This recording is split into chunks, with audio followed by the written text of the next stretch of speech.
Hey guys, tonight we're slipping into something a little more questionable than your ex's fashion choices in 1997. The absolutely bewildering world of 1950s fashion. A time when everyone dressed like they were either attending a Tupperware party, reporting for nuclear launch duty, or trying to seduce a neighbour while pretending they weren't seducing a neighbour. The 1950s were a fever dream stitched together with crinoline, hairspray, and more polyester than should legally exist. So before we dive into this pastel-tinted circus of style, take a second to like the video and subscribe, but only if you genuinely enjoy what I do here. No pressure at all, and thank you for suggesting this topic. You always bring the best ideas. Make yourself at home in the comments too.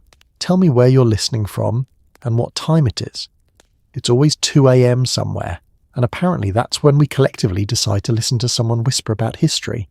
Now dim the lights, turn on a fan for some gentle background hum, grab a blanket and get comfortable. Maybe tuck your feet in so you don't get ambushed by the ghost of abandoned poodle skirts. Let's pause for a moment. Have you ever wondered why 1950s fashion looked the way it did? Why did men dress like FBI agents even when buying milk? Why were skirts so wide they required their own zip code? Who decided a hairstyle should be harder than solving a tax audit? And how did anyone casually function in a world where your underwear had its own engineering manual? Did people ever relax? Or did they wake up each day knowing they were expected to look like they were posing for a Sears catalogue? Did everyone secretly hate ironing? Or was wrinkle-free fabric the forbidden dream of a forbidden future? Could you survive a single day wearing bullet bra lingerie, a steel-belted crinoline cage, and shoes so pointy they could legally be considered weapons? And now congratulations. You've just woken up at 1953. Your waist is impossibly cinched, your hair is shellacked to the structural rigidity of a Cold War bunker, and your outfit costs more than your kitchen appliances, which is saying something, because your kitchen appliances could launch a satellite. Good luck. You wake up in 1953 with the sobering realization that before you can even think about breakfast, you have to battle a series of garments engineered with the same precision as military equipment. Your day starts with a panty girdle that requires a pep talk, a deep breath, and possibly divine intervention. Every tug feels like you're negotiating with fabric that resents you personally. It's still early, the sun barely peeking through your neatly patterned curtains, but already you know this is going to be a long morning. Your body, groggy and peaceful, has no idea what's about to happen to it. You sit at the edge of the bed, staring at the girdle like it's a final exam you did not study for. The thing is stiff, unyielding, and vaguely menacing, like it's judging your life choices. You slide one leg in, then the other, and immediately realize gravity is not on your side. The fabric clings, compresses, and climbs reluctantly. As you wrestle it up your hips, your breathing pattern changes into something resembling a 1950s Lamaze class, and you wonder if this counts as cardio. Your spine cracks with protest, your thighs engage in a battle they did not sign up for, and your dignity quietly leaves the room. In modern times, this is the moment someone would say, maybe comfort matters more than aesthetics. But in 1953, no. Comfort is a myth. Like unicorns or honest politicians, beauty requires sacrifice, and possibly medical attention. Once the girdle finally reaches its destination, you feel a strange combination of triumph and numbness. You stand up straighter because you have no choice. The garment is holding 40% of your personality hostage. Your organs begin shifting politely to accommodate the new compression laws. You catch your reflection in the mirror, you look snatched. But at what cost? Next comes the stockings. These delicate nylon tubes are both essential and terrifying. One snag, one hangnail, one rogue patch of dry skin, and the entire thing disintegrates like a butterfly landing too hard. You roll them up carefully, praying no cosmic force interferes. The stockings glide up your legs with elegance, and you briefly feel glamorous until you attempt the inevitable dance of attaching them to the garter straps. The garter straps, 4 tiny metal hooks designed by someone who hated joy, snap at your fingers like irritated beetles. You bend, stretch, contort, and whisper threats. Your hair falls in your face. Your spine performs interpretive protest. but one by one, the straps lock into place, securing your stockings like a mission-critical operation. Now comes the brassiere, not just any bra, but the iconic 1950s bullet bra. You hold it in your hands, marvelling at the geometry. Its pointy shape suggests you're either preparing for flight or preparing to defeat an enemy using chest-based weaponry. You fasten it behind your back, wiggling and adjusting until everything is lifted to improbable heights. You suddenly understand the cultural obsession with posture. When your underwear is this pointy, you're basically a walking hazard sign. Finally, it's time for the outerwear, your dress. The fabric is crisp and structured, tailored to create the silhouette of someone who has absolutely no internal organs. You step into it, shimmy it up, and reach for the zipper. The zipper, of course, is located at an angle that only a seasoned contortionist could comfortably reach. You stretch your arm up and back, twisting like you're performing a forbidden yoga pose. With one last yank, the dress closes. You look in the mirror again. Your waist is tiny. Your bust points confidently toward the horizon. Your hips are smooth and sculpted. You look perfect, a glossy portrait of a mid-century fashion. But you also feel like a tightly wrapped Christmas ham. You take your first careful breath of the day. Yes, it's shallow, but it counts. This is the 1950s. Deep breathing is a luxury reserved for people who aren't cinched to the structural tension of a suspension bridge. And now, finally, you're ready for breakfast, assuming you can sit down. Your undergarments now have an aerodynamic shape that suggests you might be preparing for takeoff. The bra is pointy, structured, and somehow both over-engineered and undercomfortable. You catch a glimpse of yourself in the mirror and wonder, is this fashion, or are you slowly transforming into a Cold War missile? As you adjust the straps, you realise the entire design philosophy of the 1950s bullet bra was based on the idea that the human body was too soft, too natural, too three-dimensional in ways the decade simply did not approve of. Instead, the goal was to mould you into a shape so sharp, so mathematically exact, that your silhouette could theoretically measure wind speed. You position the cups, which stand at attention like patriotic megaphones, and feel them encourage your chest toward the horizon, as if to salute the nation. The material is a stiff blend of cotton, elastic, and what feels suspiciously like cardboard. The stitching spirals outward in precise circles, creating 2 miniature radio towers perched atop your rib cage. You try to imagine the brainstorming session that led to this design. Did someone stand up in the room and say, "Ladies should look less round, more aerodynamic"? And did everyone else nod solemnly? Because judging by the garment in your hands, that's exactly what happened. You fasten the hooks and once again question whether this counts as resistance training. The tension in the straps pulls your shoulders back so sharply that you suddenly have military posture. One moment you're slouching sleepily toward your closet, the next you're standing tall enough to be drafted. You inhale, but the bra gives you a polite shake like, "No, sweetheart, not all at once." Deep breathing is not compatible with structural design of this caliber. This is shallow breath territory now. Controlled breathing. The kind that makes you look elegant and composed, even if internally you're negotiating for oxygen. Then you try a test movement. A simple arm lift. Your bullet bra responds by shifting its geometry ever so slightly, reminding you that it is engineered to remain pointed in the same direction no matter what your limbs are doing. Truly, the physics are remarkable.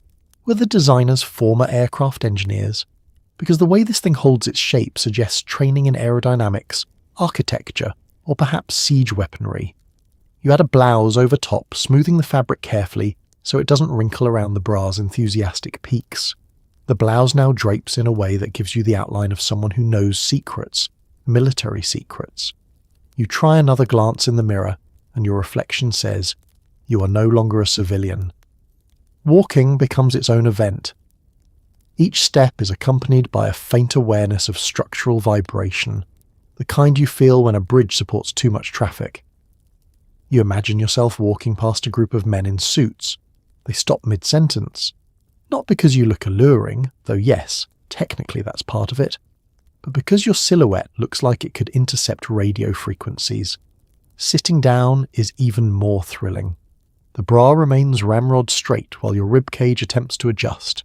Every bend at the waist feels like you're negotiating the terms of a peace treaty.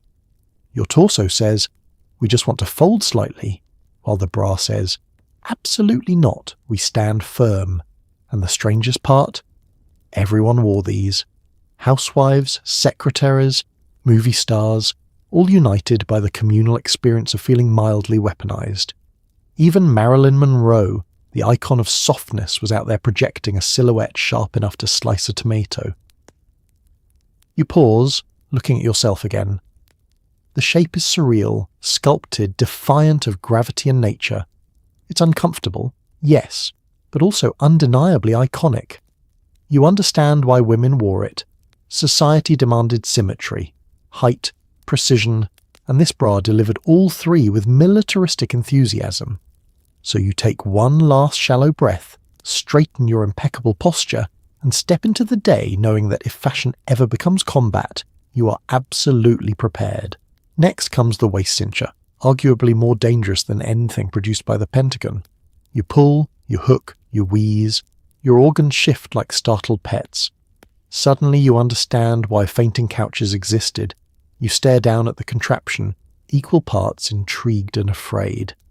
It looks innocent enough when it's folded, just a sturdy strip of fabric with rows of tiny metal hooks. But the moment you wrap it around your torso, you discover it has the personality of a strict Victorian headmistress. The cincher demands discipline, structure, silence, and it will accept nothing less.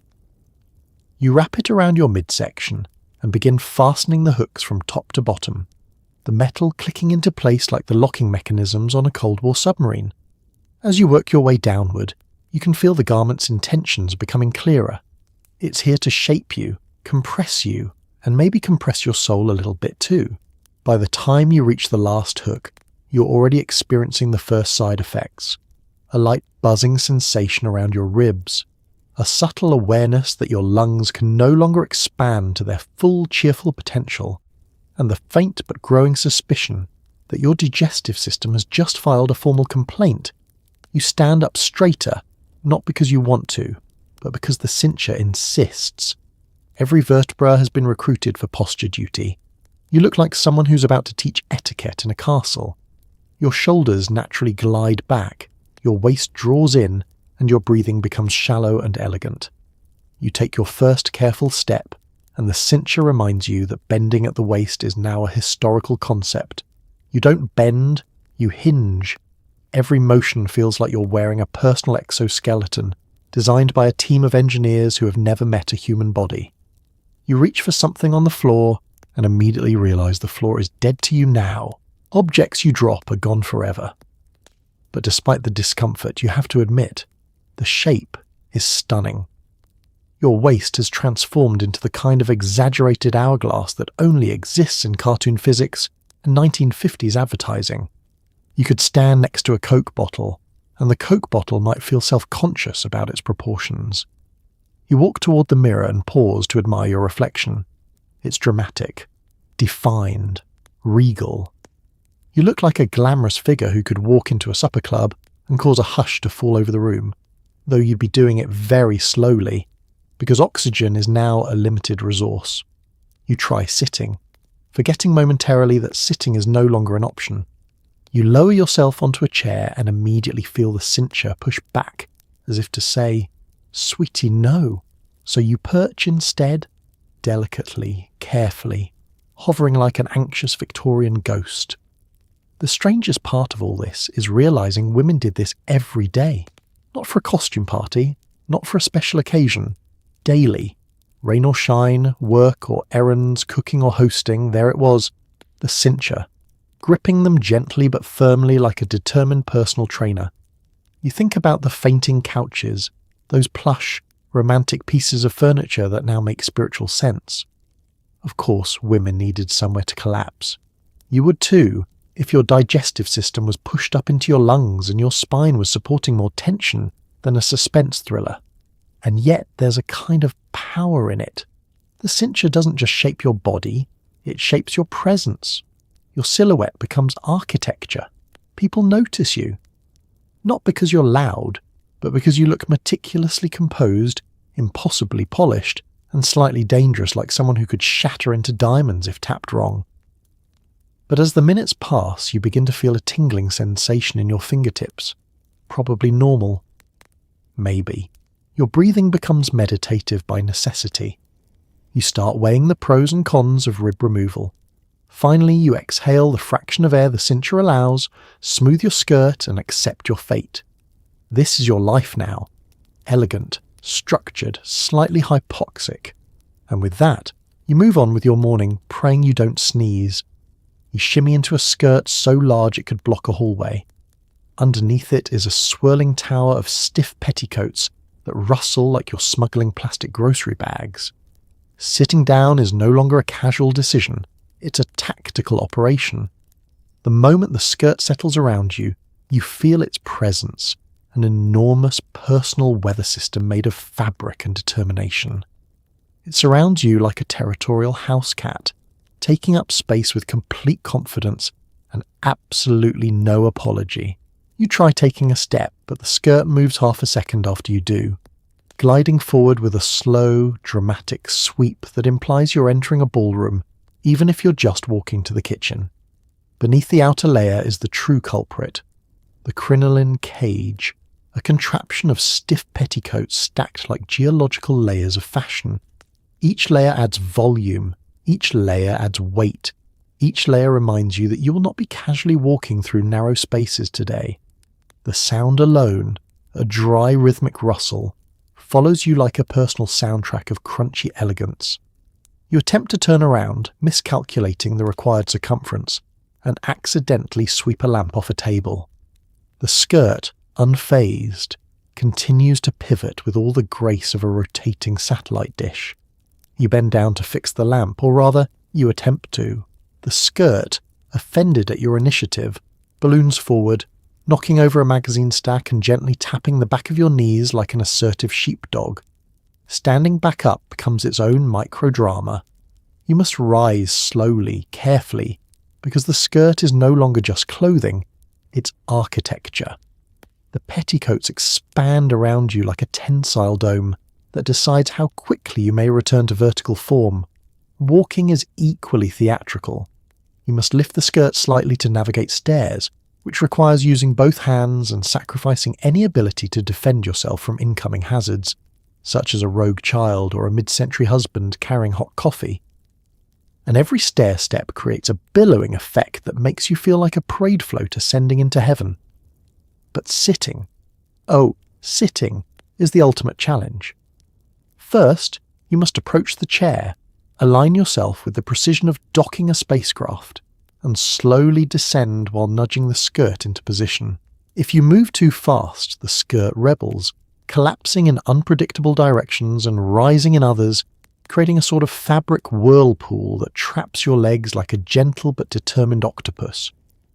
Once seated, you notice that the skirt expands outward in a perfect circle of crinkly grandeur, claiming as much floor space as a medium-sized livestock animal. Anyone sitting near you must adjust their own seating arrangement, unless they want to be absorbed like cosmic debris into your textile orbit. Of course, standing back up is equally fraught. You push off the chair, but the skirt clings to the seat like it's not ready to say goodbye. You must gather the layers, rustling, feathering, rearranging, until the skirt finally releases you with the reluctant sigh of fabric that preferred you stationary. And yet, as exhausting as this garment is, you can't deny the effect. When you walk into a room wearing a skirt this size, people don't just see you, they experience you. Your silhouette becomes a statement. Part elegance, part spectacle, part mild traffic hazard. Children stare, adults politely sidestep, doorways tremble. You also develop a heightened awareness of your surroundings. A simple trip to the grocery store turns into reconnaissance work as you evaluate aisles and racks for skirt clearance. Suddenly, everything is too narrow. Everything is a potential snag point. Everything is a test of your commitment to beauty. But beneath the inconvenience is something oddly empowering. You aren't just occupying space, you are demanding it. The skirt makes you unavoidably present. In a decade that asked women to be tidy, compact, quiet, this garment defiantly expands. It says, "Here I am," in several cubic feet. By the time you finish your morning route through the house, you're equal parts glamorous and exhausted. You've bumped 3 walls, destroyed a lamp, and accidentally herded the family dog into a corner.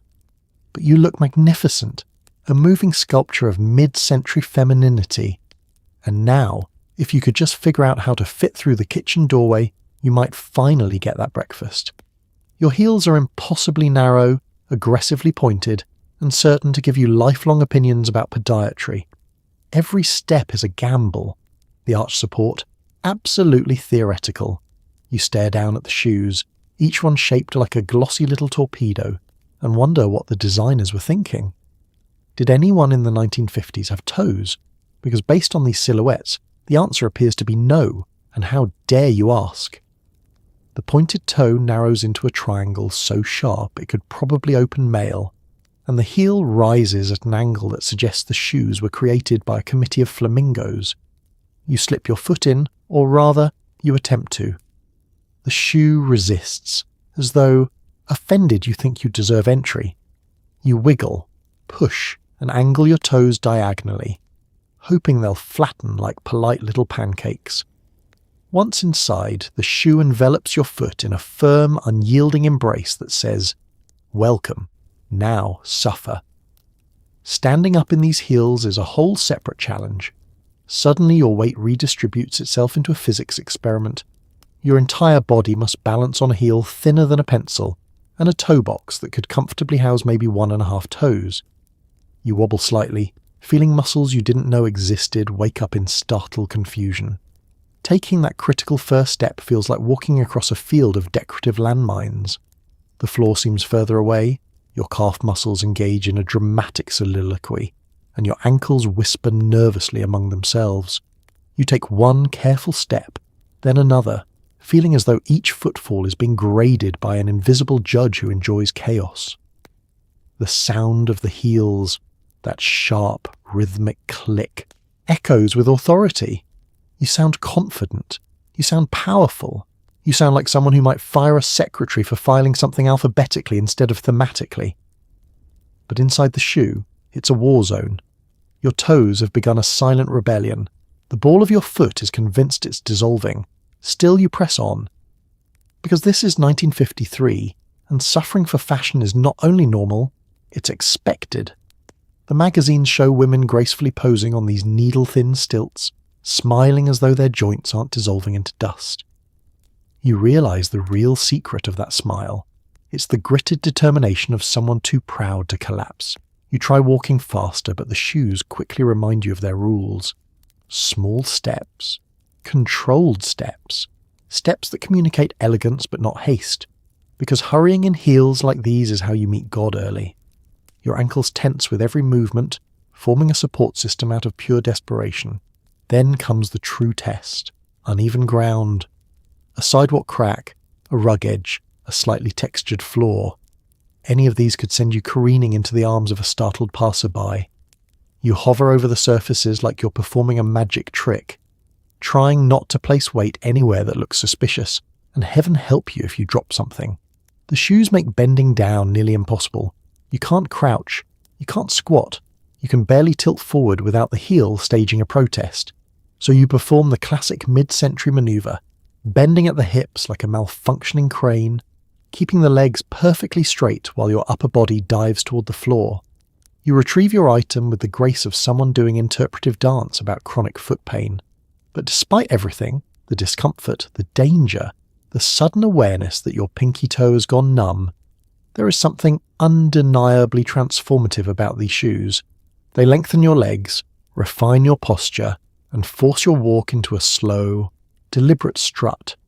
You don't just enter a room, you arrive. The shoes make you feel taller, even if it's only because you're balancing atop the world's most impractical stilts. They give an illusion of power, elegance, drama. They change the way people look at you, and the way you look at yourself. Yes, you're walking on tiny daggers. Yes, your foot bones are negotiating surrender terms. Yes, you are one misstep away from a historic ankle incident. But for these brief, glittering moments in 1953, you look stunning, and you will absolutely pay for it later. Your morning coiffure requires curlers, combs, a teasing brush, and at least half a can of hairspray with the strength of industrial adhesive. The final result is a sculpted monument designed to withstand wind, emotion, and possibly small-scale explosions. You begin the ritual the moment you wake up, touching your hair to find it has collapsed overnight into something resembling a disappointed sea creature. The 1950s demands shape. Not just shape, but architecture. This is not a decade that accepts natural texture, or I ran out the door today. No, this is a decade that expects your head to look like a lovingly polished marble statue at all times, even if you're only going to the grocery store. You plug in your curling iron, which is less of a beauty tool and more of a negotiation with fire. The metal rod heats up with the intensity of a weapon, and you start sectioning your hair like a general preparing troops for battle. Every lock must be curled, teased, coaxed, and shaped into the correct swoop. The kind of swoop that says, I have opinions about casserole dishes. Once the curls are set, you begin the teasing. This is not gentle teasing. This is aggressive, backcombing warfare that transforms your soft, polite strands into a dense, volumetric cloud with the texture of synthetic insulation. Your hair expands to 3 times its normal size and stares back at you in the mirror like a startled raccoon, but you're not done. The next step is smoothing, taking a brush, and carefully moulding the outer layer back into a shiny, disciplined surface while maintaining the chaos underneath. It's like icing a cake that contains a live squirrel. Every stroke requires precision. Every line must arc gracefully, effortlessly, even though it is neither graceful nor effortless. And then comes the most sacred part of the process, the hairspray. Mid-century hairspray is not today's flexible hold mist. This is aerosol concrete. This is adhesive you suspect was developed using Cold War research budgets. You spray it on, and the air becomes thick with chemical shimmer. Your lungs file complaints. The ozone layer trembles. Your hair, however, becomes invincible. You test it gently with a finger. Nothing moves. You wiggle your head. Nothing moves. You slap it lightly just to be sure. Nothing moves. Your hair is now its own independent nation-state with a stable political system. Walking around your home becomes a new sensory experience. You can feel the airflow shift around your sculpted bouffant the same way wind curves around a skyscraper. You pass a fan, and instead of your hair fluttering, the fan flinches. But with great volume comes great responsibility. Sitting in a car requires new strategies, because your hair makes first contact with the roof before your body does. You learn to duck, slide, and shimmy into the seat like a spy entering a surveillance van. Reclining is no longer possible. Seats with headrests become enemies of the state. Cooking becomes hazardous too. One stray spark, one rebellious stove flame, and suddenly the phrase flammable substances becomes extremely relevant. The hairspray in your hair could probably fuel a small lantern for several hours. You keep your distance from heat sources to avoid becoming a cautionary tale in a home economics textbook. Despite these daily complications, there's something truly empowering about the finished look. Your hair doesn't just sit there, it declares itself. It announces to the world that you are someone who prepared today, who endured teasing and fumes and structural engineering, who refused to let gravity win. Neighbours greet you with admiration. Strangers assume you have secrets. Children stare as though you've achieved levitation. And truthfully, you get it. The hair makes you taller, sharper, more glamorous. You feel like you could walk onto the set of a television commercial and elegantly hold a mixing bowl with great personal pride. Yes, your scalp hurts. Yes, you cannot scratch an itch because the shell is impenetrable. Yes, you'll spend the evening washing out 6 layers of lacquer. But in this moment, in the bright bouffant glory of mid-century morning, you are unstoppable. You are immaculate. You are a living, breathing, hair-sprayed miracle.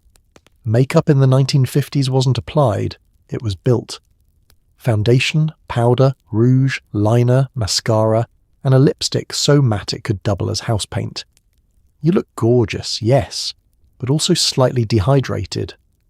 The morning begins with foundation, the cornerstone of your entire aesthetic. This isn't a light, breathable formula. No, this is a creamy, opaque substance with the density of pancake batter and the determination of wet cement. You dab it across your face, smoothing and tapping until your skin tone resembles a porcelain figurine. The foundation dries into a flawless mask.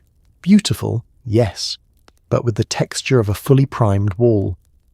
Next comes the powder, and in the 1950s, powder is not a suggestion. It is a lifestyle. You dip your puff into a fine cloud of dust, pat it onto your face, and slowly lose all sense of hydration. Moisture evaporates, your pores retreat, your skin becomes a matte masterpiece. The powder settles into a surface so smooth your reflection looks lightly retouched. Rouge follows, not blush. Rouge. A vivid pink circle applied with bold confidence directly to the apples of your cheeks. The colour placement is less soft flush and more cartoon character with something to hide, but it gives you life, dimension, and a faint sense that you've recently walked briskly past a gossip-worthy conversation. Then comes the eyeliner, which requires the precision of a neurosurgeon. You inhale deeply, hold your breath like a sniper on a windy day, and draw the delicate wing. The wing that says, yes, I am feminine and mysterious, even though you haven't slept well since the Truman administration. The line must be crisp, clean, and absolutely symmetrical. One wobble, one sneeze, and your entire face becomes a Rorschach test. Mascara is next, and in 1953 mascara arrives in a tiny cube with a stiff little brush. To use it, you swirl the brush in the paste until it becomes thick enough to qualify as a controlled substance. You rake it through your lashes, blinking rapidly as they clump and lengthen into dramatic spikes. The effect is glamorous provided you do not cry, blink too hard, or look directly upward for the rest of the day. Your eyebrows get a moment too, penciled into elegant arches that suggest perpetual curiosity or mild disdain, depending on how steady your hand is. They frame your face with mathematical precision. One wrong stroke, and you enter an emotional category you did not intend. Finally, the crowning jewel, lipstick. Mid-century lipstick is not a sheer moisturizing balm. It is a bold, matte, unwavering commitment. You choose a shade that conveys confidence. Deep red, cherry, coral, or rose. The formula drags across your lips with a resistance that suggests the lipstick is judging you. It dries into a velvety finish that does not budge.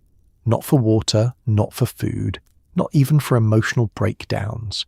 You blot it on a tissue, look in the mirror, and suddenly you are transformed. You are luminous, sculpted, crisp around the edges.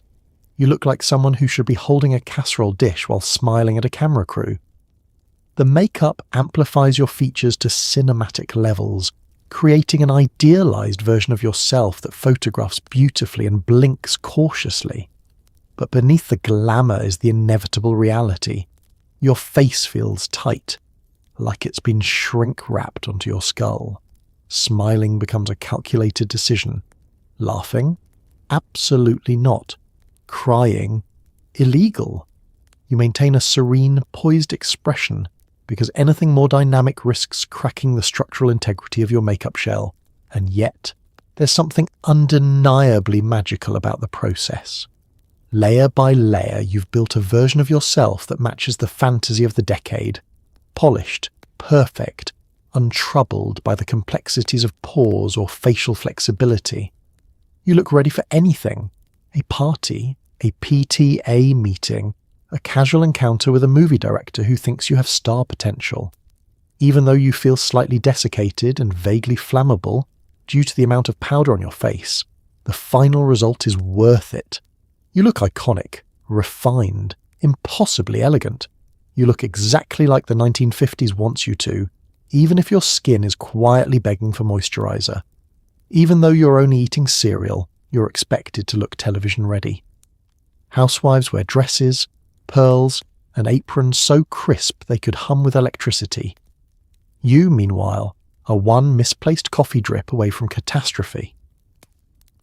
The morning sun streams through your perfectly ironed curtains, and suddenly you're reminded of the unspoken cultural rule of the 1950s. Even at breakfast, you must appear as though a magazine photographer could burst into your kitchen at any moment. You smooth the front of your dress, a dress you selected because it made you look fresh, as if freshness can be captured in cotton. Then you tie your apron, a pristine little garment meant only for aesthetic protection, not actual culinary labour. The fabric is starched so thoroughly it could slice bread. You walk toward the kitchen table with slow, deliberate movements, trying not to wrinkle anything. The pearls around your neck clack softly with each step, reminding you that elegance is mandatory. Apparently, domesticity in the 1950s is not about comfort. It's about performing competence while wearing restrictive garments that would get you medically excused from gym class today. You sit down, slowly, carefully, like lowering yourself onto a throne made of fragile hopes. Your skirt puffs around you in a shape that makes you occupy approximately 1/3 of the kitchen. Your husband, if present, casually adjusts his newspaper without acknowledging the architectural feat of simply sitting in this dress. Pouring cereal becomes an Olympic-level event. You must angle your torso, hold the box delicately, and ensure the milk doesn't splash onto your meticulously curated look. One coffee drip, one errant flake, and suddenly you are no longer the radiant queen of breakfast. You are a tragedy in gingham. Your makeup, of course, is already finished, because in 1953, a woman does not step into the kitchen without foundation, powder and lipstick that could guide ships in the fog. If you were to appear bare-faced at the breakfast table, neighbourhood gossip would ripple across the state. She looked tired, they would whisper. Maybe even human, completely unacceptable. Meanwhile, the kitchen itself is styled to match your wardrobe. The pastel appliances gleam with cinematic perfection. The toaster looks like it was designed by someone who wanted household objects to resemble small cars. Your breakfast nook evokes the cheerful optimism of someone who has never Googled existential dread. But as you eat, you begin to notice a strange physical restraint. Not emotional, literal. The cinched waist, the shapewear, the skirt volume, the pointed bra. Everything is conspiring to limit your ability to take a normal bite of toast. You can't slouch. You can't lean over your plate. You must bring the food to your mouth with precision, like a dignitary sipping soup at a state banquet. Your posture is impeccable, because the outfit allows no alternative. Even your elbows behave better than usual. You chew your cereal with an air of sophistication that no cereal has ever deserved. Across the kitchen, your polished reflection watches from the chrome of the refrigerator. You notice how meticulously put together you look, even though the meal in front of you is made of oats that turn soggy in under a minute. That's the irony of the breakfast wardrobe. The outfits suggest glamour, while the tasks are aggressively mundane. You imagine explaining this ritual to a modern person, how you spent half an hour getting ready just to pour orange juice and watch their soul leave their body. But here, in this decade, appearance is everything. You're expected to be composed, serene, unrumpled, even if you woke up 20 minutes ago and still feel like a warm sock on the inside. Your apron, despite offering the illusion of protection, seems to repel liquids faster than it absorbs them. You're afraid to test its abilities. You sip your coffee with the concentration of someone handling nitroglycerin, knowing that if you spill even a drop, your entire morning will become a Shakespearean tragedy. And yet there's a strange satisfaction to the ritual, the sense of order, the careful presentation, the feeling that you are part of a glossy technicolor world where breakfast is not just food but a scene, a performance, a moment of curated domestic beauty. You straighten your pearls, dab your lipstick, and take a final bite of cereal. You may be overdressed for toast, but in 1953, that's just breakfast. If you're a man, your outfit is simple, a suit, always a suit. Even casual events require a jacket. Your tie is tight enough to monitor your pulse, your hat is mandatory, and your shoes shine brighter than your hopes. There is no such thing as throwing something on in 1953. You open your closet and instead of choices, you're greeted by a monochromatic lineup of suits staring back at you like an army of obedient clones. Grey suit, navy suit, slightly different grey suit, a suit you wore to a wedding, a suit you wore to a funeral, a suit you wore to pretend you enjoyed bridge night. Every day, no matter the weather, no matter your mood, you must pick a uniform that announces to the world, I am a responsible adult who has accepted my fate. You start with the shirt, a crisp, starched creation that crackles faintly when touched. Slipping into it feels like putting on a garment made from pressed angel wings, if angel wings were stiff, slightly scratchy, and deeply judgmental. The collar stands tall against your neck like a disciplined soldier. You fasten the top button, and your windpipe announces its resignation. Next, the tie. This thin silk noose must be tied with precision. The knot must be symmetrical, the length exact, the pattern understated. Anything too bold, a stripe, a daring shade of burgundy, risks being labelled as flamboyant. You tighten the knot until it gently restricts blood flow, giving you the posture and quiet desperation appropriate for the decade. Then comes the suit jacket. Sliding it on is like donning a rigid exoskeleton designed to suppress all shoulder movement. The fabric is heavy, structured, and resistant to wrinkles, and also resistant to natural human behaviour. Raising your arms becomes a theoretical concept. Waving enthusiastically becomes illegal. Hugging, forget it. The suit jacket forbids emotional expression through upper limb activity. The trousers sit higher than modern instincts allow, rising toward your rib cage like they're trying to climb home. The waistband cinches firmly, ensuring you stand upright at all times. They have creases so sharp they could slice a loaf of bread, and keeping those creases crisp is a lifelong battle. Every step is accompanied by the faint sound of fabric stiffness, as if your pants are applauding your attempts at movement. Shoes are next. Black leather, mirror-shined, laced tightly. These shoes are not comfortable. They are not designed for comfort. They are designed to tell strangers you are employed. They gleam so brightly you could probably signal a passing aircraft with them. But one scuff, and suddenly you look like an unreliable narrator in your own life story. And of course the hat, a fedora or trilby angled just so, not too forward, not too far back. Hats are crucial. Leaving the house without one is a social offence akin to tax fraud. You settle it on your head and instantly transform from man getting ready into man who must now endure the day. Once fully dressed, you look impeccable, stylish, sharp, authoritative. You also cannot bend, twist, exhale deeply, or acknowledge any temperature above 72 degrees Fahrenheit. Sweat accumulates silently beneath the starched shirt, but decorum demands you pretend you feel nothing. Out on the street, you join a sea of other identically dressed men. It's a grayscale parade of humanity, each man encased in fabric armour that suppresses individuality and airflow.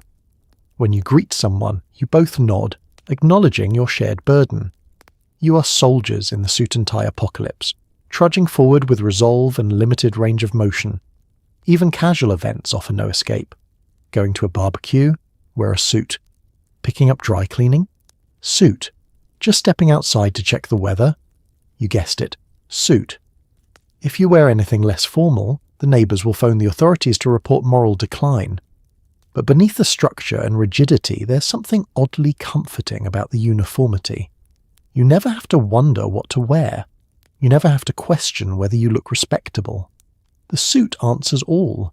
It tucks you in, straightens you out, polishes you up.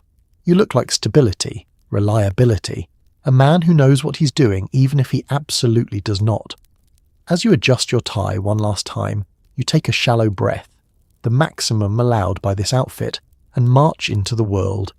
You may not feel free, but at least you look like someone who has mastered the art of pretending.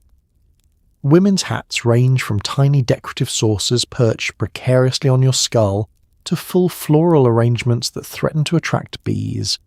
You pin everything down and pretend you don't feel ridiculous. Hats in the 1950s are not just accessories, they are obligations. Social expectations decree that no woman may step outside without something, anything, perched atop her head. It doesn't matter if you're going to church, the grocery store, or simply outside to bring in the mail. You must crown yourself with an object so unnecessary that it becomes culturally essential. Your morning begins with the ritual of choosing the hat. You open your closet and there they are. Tiny hats, medium hats, wide-brimmed hats, hats shaped like inverted bowls, hats covered in netting, hats blooming with fabric roses. Some hats are whimsical, some hats are stern, some hats seem like they're quietly judging your life choices. You select one, a modest saucer-shaped hat, and place it lightly on your head. It immediately begins sliding backward like a nervous turtle. You reposition it. It slides again. You angle it sideways, hoping for a jaunty look, but it now appears you've been in a small but memorable altercation with gravity. Enter the hat pins. These metallic skewers are long, sharp, and ethically questionable. You jab one through the hat and into your hair, hoping to secure it without piercing your skull. The sensation is similar to solving a puzzle while blindfolded and mildly panicked. Another pin follows, and suddenly your hat is anchored with the stability of a roadside billboard. You cannot remove it casually. You cannot adjust it discreetly. The hat is now part of your identity until further notice. Stepping outside with your chosen headpiece feels theatrical. You're aware of its presence in the same way you'd be aware of balancing a teacup on your head. The slightest breeze becomes a foe. Wind from a passing car threatens to unseat the hat entirely. You walk with a careful, regal posture, not because you're trying to be elegant, but because if you tilt your head too far forward, the hat may catapult itself into traffic. If you've selected one of the more decorative hats, things become even more interesting. Imagine a dome of artificial flowers so realistic that local bees consider you a mobile buffet, or a velvet toque adorned with giant feathers that swish behind you like a personal parade, or a hat with netting that drapes across your face in a pattern that makes simple tasks, like blinking, feel like formal events. Everywhere you go, you're aware of your head. In stores, aisles shrink around you. Other women nod approvingly because they know the struggle. They, too, have stood in front of mirrors wondering if they look fashionable or like they've been hit with a craft project. They, too, have experienced the dread of a hat brushing against a shelf, threatening to dislodge itself like a spooked bird. Sitting down becomes a negotiation. Certain hats forbid sitting in chairs with high backs. Others refuse to cooperate with couches, car seats, or church pews. You learn to hover politely or arrange yourself at strange angles, projecting elegance while your neck muscles scream in silent protest. But as with all 1950s fashion, the payoff is undeniable. When your hat is right, when it's angled perfectly, when the pins hold steady, when the flowers behave themselves, you look extraordinary. Hats complete the silhouette of the decade, polished, poised, dramatic. They signal femininity, social awareness, and a willingness to endure mild discomfort in the name of beauty. Men tip their own hats when they pass you, which feels charming until you remember they are not risking a concussion via decorative fruit bowl. Children stare, not unkindly, but in that way children do when they're not entirely sure if what they're seeing is fashion or performance art. And then the sun hits your hat just so, highlighting the textures, the feathers, the small details, and for a moment you understand the appeal. The hat elevates you. It turns your morning outfit into an ensemble. It makes you taller, more confident, slightly unapproachable. You feel glamorous, important, maybe even a little dangerous, especially given the sharp metal pins holding everything together. At the end of the day, removing the hat is its own ceremony. You carefully unpin it, releasing your scalp from bondage. A deep sigh escapes you. Your hair bears the imprint of the hat like a fossil in sedimentary rock. But as you place the hat back on its shelf, you already know you'll wear it again. Because in the grand theatre of 1950s fashion, a woman without a hat is simply underdressed, and you are here to be the entire performance. You can't leave the house without gloves. Yes, gloves, because apparently your bare hands are a national security risk. They're tight, elegant, and deeply impractical for activities like doing anything. You slip your fingers into the first glove, and immediately you feel the loss of personal freedom.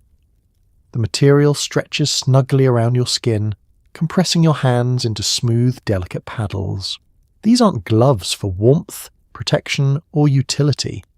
These are gloves meant only for being seen. Gloves that whisper, "I am refined," even as they erase your ability to pick up a coin from a flat surface. The 1950s social laws surrounding gloves are severe. Step outside without them, and you risk being judged as someone who either overslept or has fallen morally. Gloves must be worn to church, to the store, to brunch, to PTA meetings, and possibly to bed if a photographer is lurking in the bushes. You're expected to maintain spotless, ladylike hands at all times. Hands that never appear to have performed a chore in their lives. You tug the second glove on and immediately lose dexterity. Your fingers straighten stiffly, moving with the same coordination as untrained marionettes. You try flexing your hand. The glove responds by gently tightening, like a fashion-conscious snake. Picking up your purse becomes a challenge requiring delicate pinching motions, as if you're attempting to lift a teacup with chopsticks dipped in honey. Outside, you attempt to lock your front door, only to discover that keys are now tiny, slippery enemies. You fumble with the lock, your gloved fingers refusing to grip anything smaller than a grapefruit. Eventually, through trial and error, and one deep sigh, the lock turns. Triumph. Walking down the street, your gloved hands become part of your overall presentation. You cannot simply let them hang awkwardly at your sides. No, gloves have rules. You must hold them gracefully, palms inward, or clasp them daintily in front of you, or tuck one around your purse strap with the elegance of a woman in a perfume commercial. You pass other women on the sidewalk and notice them performing the same choreography. Elegant hand positions that silently say, "Yes, I too am living in a decade that believes my hands must be both covered and decorative." When you reach the store, the gloves become more challenging. You attempt to lift a produce item, perhaps an apple or a pear, and your gloved hands betray you immediately. The fruit nearly slips from your grip, wobbling dangerously. You catch it with reflexes honed by necessity and embarrassment. You try again, now gently pinching the fruit between your fingers like a Victorian bird collector. And heaven help you if you must handle money. Coins slide across the gloves as though interacting with a polished ice rink. Dollar bills stick briefly, then flutter away. The cashier watches you sympathetically, fully aware you're one fumbled nickel away from societal collapse. Driving. That's another marvel. The gloves squeak against the steering wheel, producing small chirps of protest with each adjustment. Your hands are sleek, but not in a way that improves grip. You hold the wheel in the delicate 3 and 9 position of someone who knows a single sudden movement could send the gloves and your dignity skidding sideways. But despite their challenges, gloves lend you a certain undeniable glamour. Something about them completes the silhouette of your outfit. They add formality, mystery, a sense of polish. With gloves on, your hands become not tools but accessories, elegant appendages that hint at refinement. Even if you were just wrangling a crinoline cage 10 minutes earlier, every gesture becomes elevated. A wave looks regal. A sip of coffee becomes a Parisian moment. Placing your hand on your hip suddenly feels like a fashion editorial.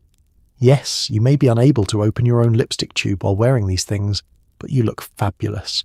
Eventually, when you return home and peel the gloves off finger by finger, it's like freeing tiny hostages. Your skin breathes again. Your fingers rediscover independence. You flex your hands in gratitude.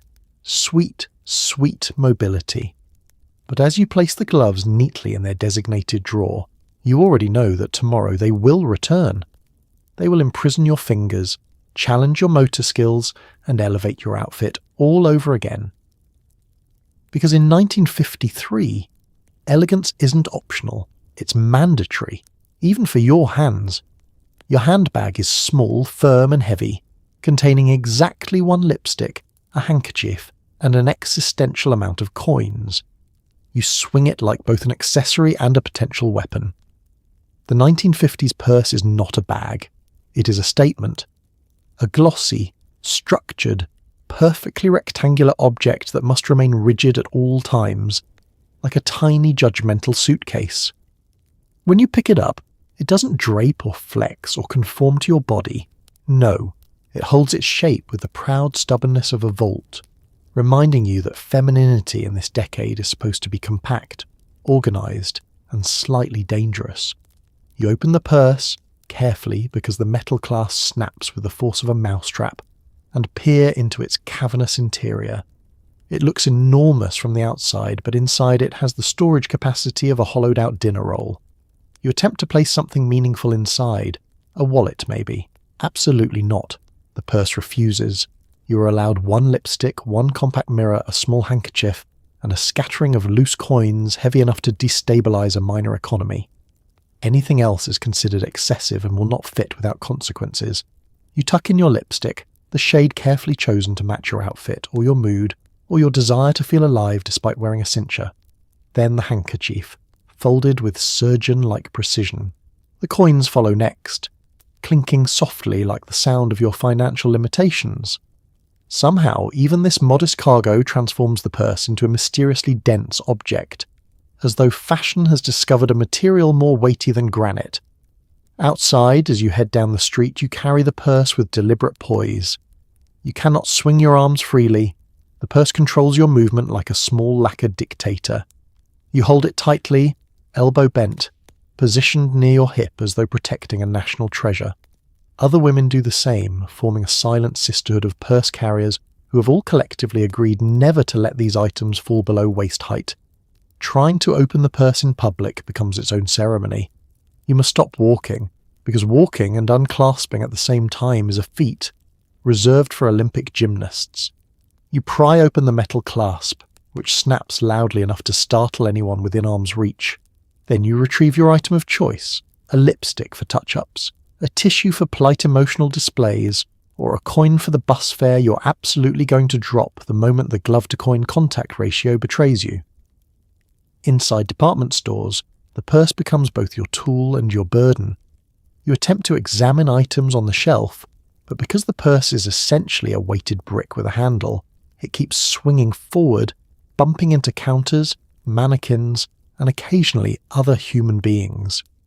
You murmur polite apologies while pretending the purse did not almost take out a display of pastel gloves. And then there's the purse's secret power, self-defense.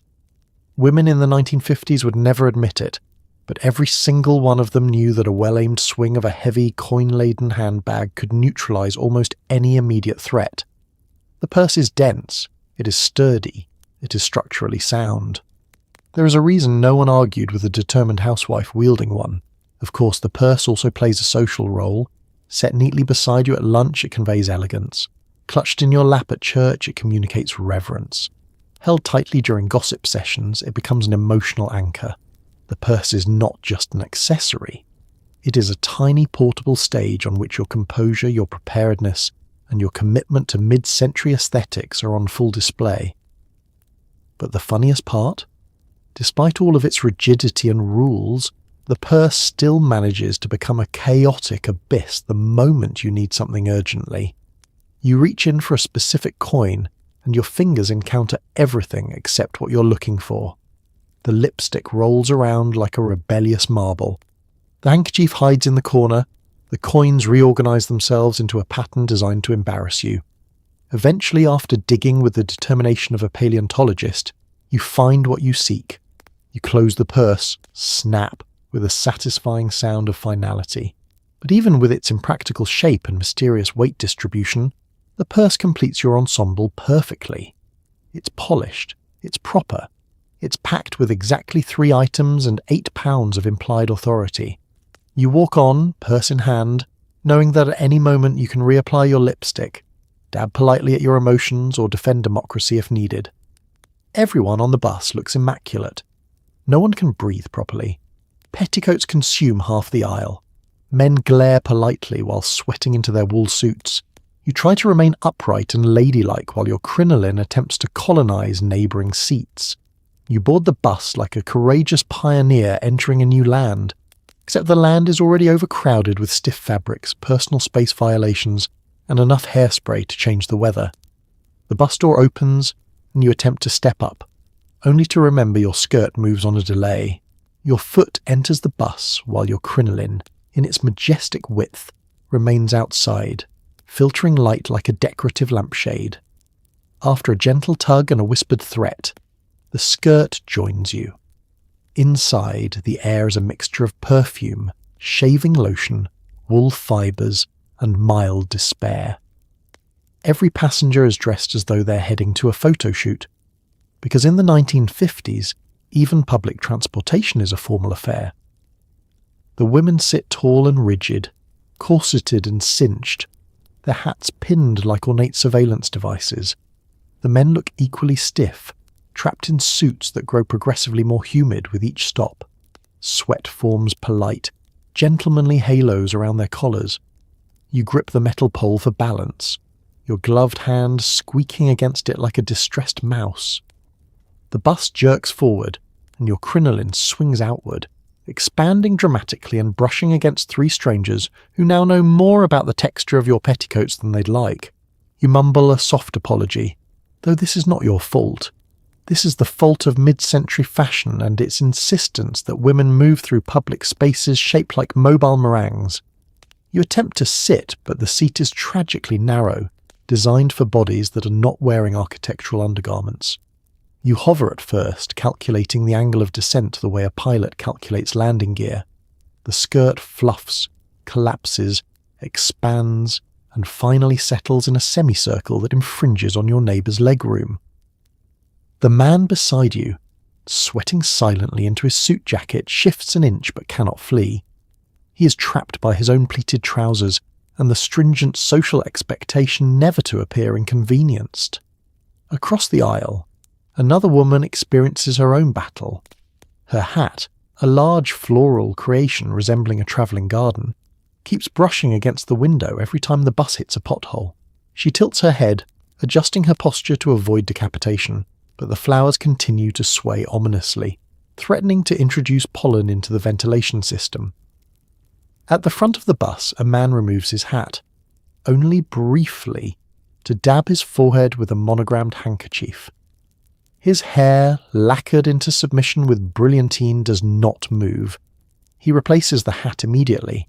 To be hatless for more than 30 seconds in public would cause societal collapse. Back in your seat, you cling to the metal pole with poised desperation. Every stop sends your skirt bouncing like a restless trampoline. Every turn threatens to slide you into the lap of a stranger. You maintain a serene expression, because that is required. Suffering, in the 1950s, must always be done gracefully, no grimacing, only gentle blinking.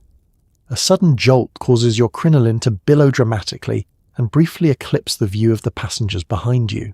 Children peer out between the layers of your petticoat like explorers trapped in a nylon cave. You smooth the fabric discreetly, pretending nothing happened. Someone coughs, someone else fans themselves with a newspaper. A bead of sweat rolls down your back but is immediately absorbed by the 7 layers of clothing you're wearing. You wonder if anyone has ever fainted on this bus. You suspect the answer is yes, but with dignity. Finally, your stop approaches. You rise, cautiously, gathering your skirt like a Victorian lady preparing to ford a small stream. The bus lurches, your hat tilts, your purse swings dangerously, and your gloves lose traction on the pole. But somehow, miraculously, you remain upright. Elegance triumphs again. As you step off the bus, the skirt makes one last sweeping arc, bidding farewell to the passengers whose personal space it temporarily inhabited. You inhale the outside air, free, cool, breathable. Public transit in 1953 may be uncomfortable, overly formal, and mildly hazardous. But at least everyone looks amazing while suffering. Showing up to work means stiff collars, itchy fabrics, and shoes that hate you. Secretaries click-clack through hallways like fashion soldiers, men loosen their ties only in private, and the AC is set to glacial discomfort. Your workday begins not with coffee, but with costume. In the 1950s office, clothing isn't just clothing. It is a rigid system of visual hierarchy, discipline, and mild masochism. Before you even leave the house, you must prepare your body for 8 hours of textile captivity. If you're a woman, you slip into a fitted dress with a cinched waist that whispers, "You will not breathe deeply today." The fabric is firm, the colours professional, the lines crisp. You smooth the seams with your gloved hands, ensuring everything lies perfectly flat, because even one wrinkle is considered a personal failing. Then come the heels, sharp, clicky, elegant and absolutely hostile to your arches. Wearing them for a full work day is a testament to your endurance, if not your judgment. Arriving at the office, you are greeted by a symphony of typewriters clacking, phones ringing, and fabrics rustling.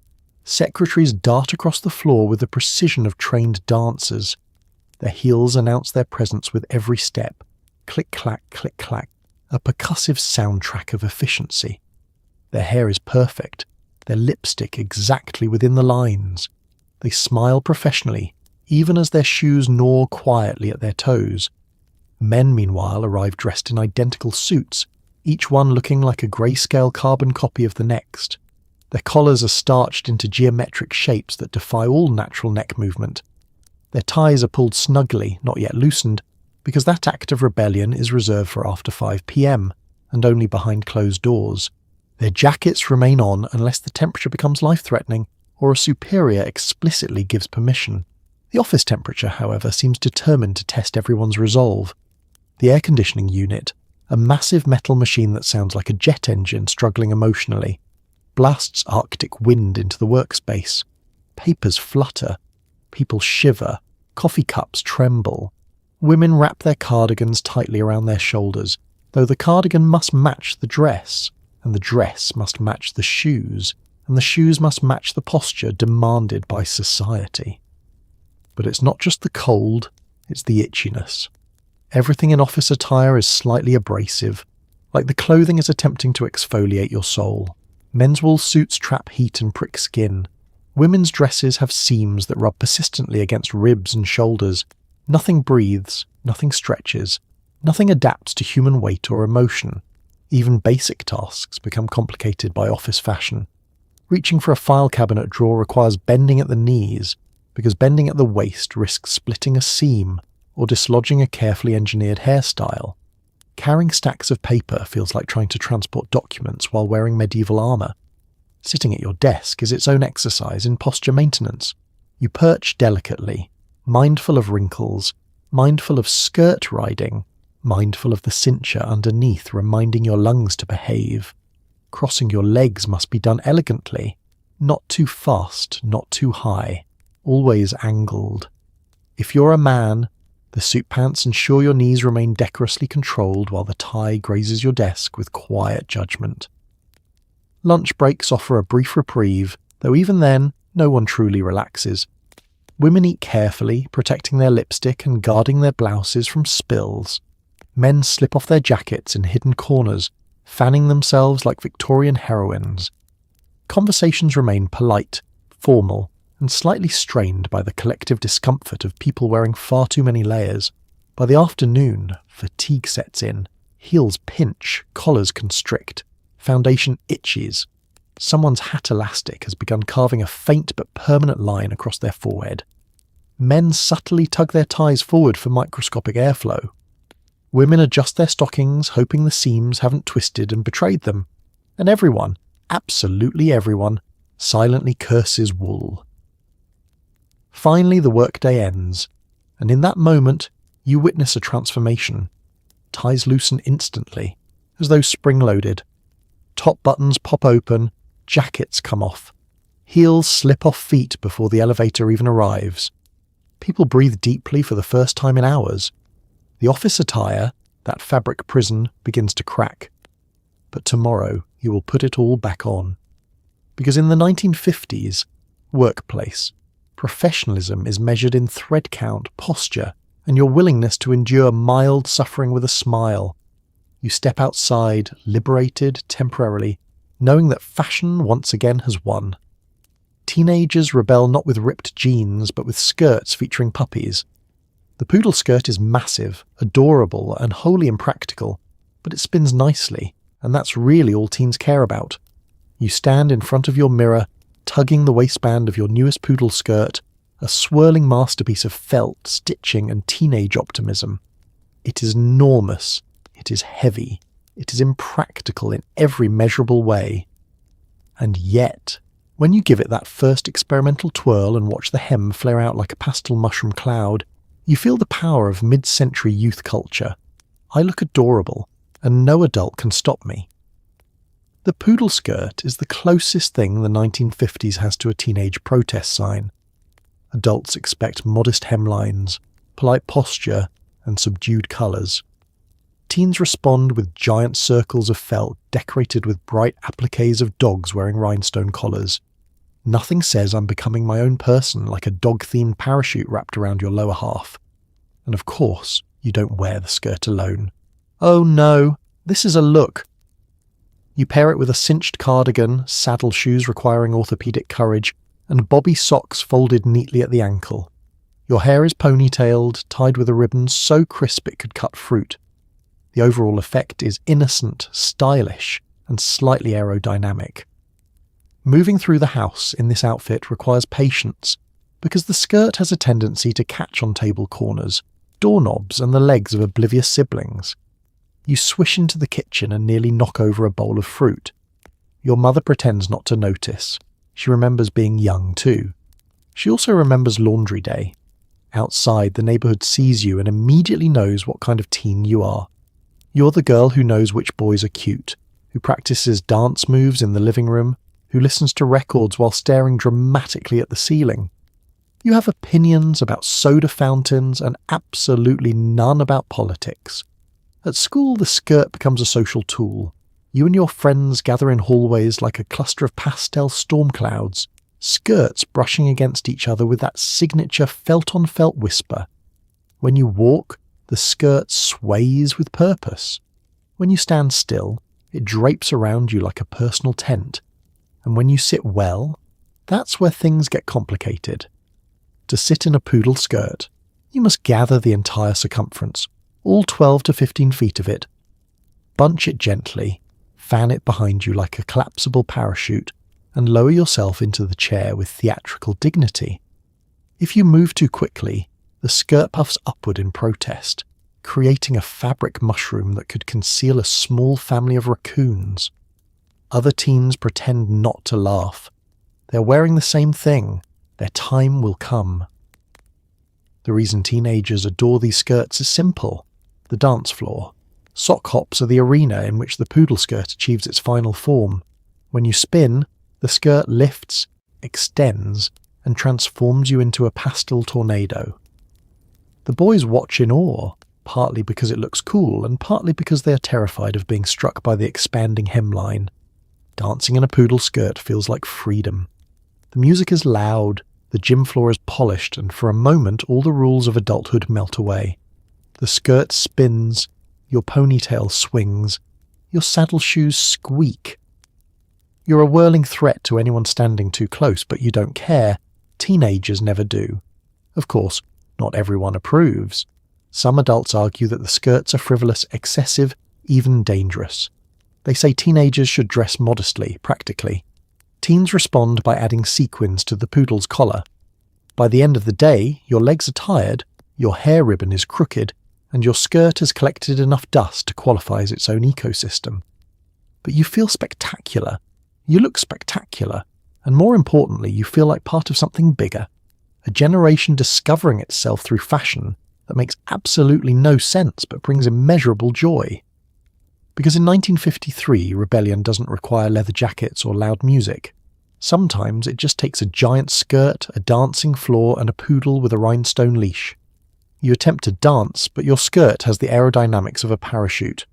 Your shoes slip, your cincher digs into your ribs, and the soundtrack is cheerful teenage optimism drowning out your internal screaming.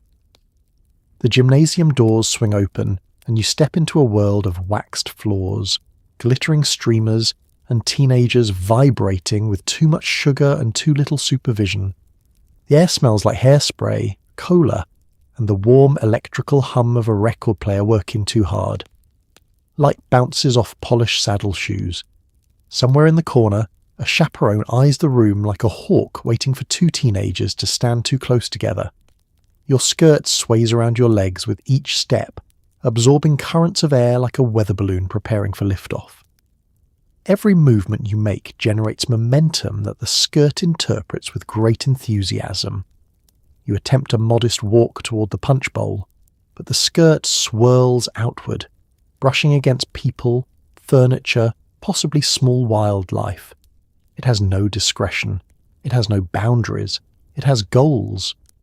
Meanwhile, the cincher beneath your dress performs its own acrobatics, squeezing, shifting, prodding your organs into shapes not typically recommended by medical professionals.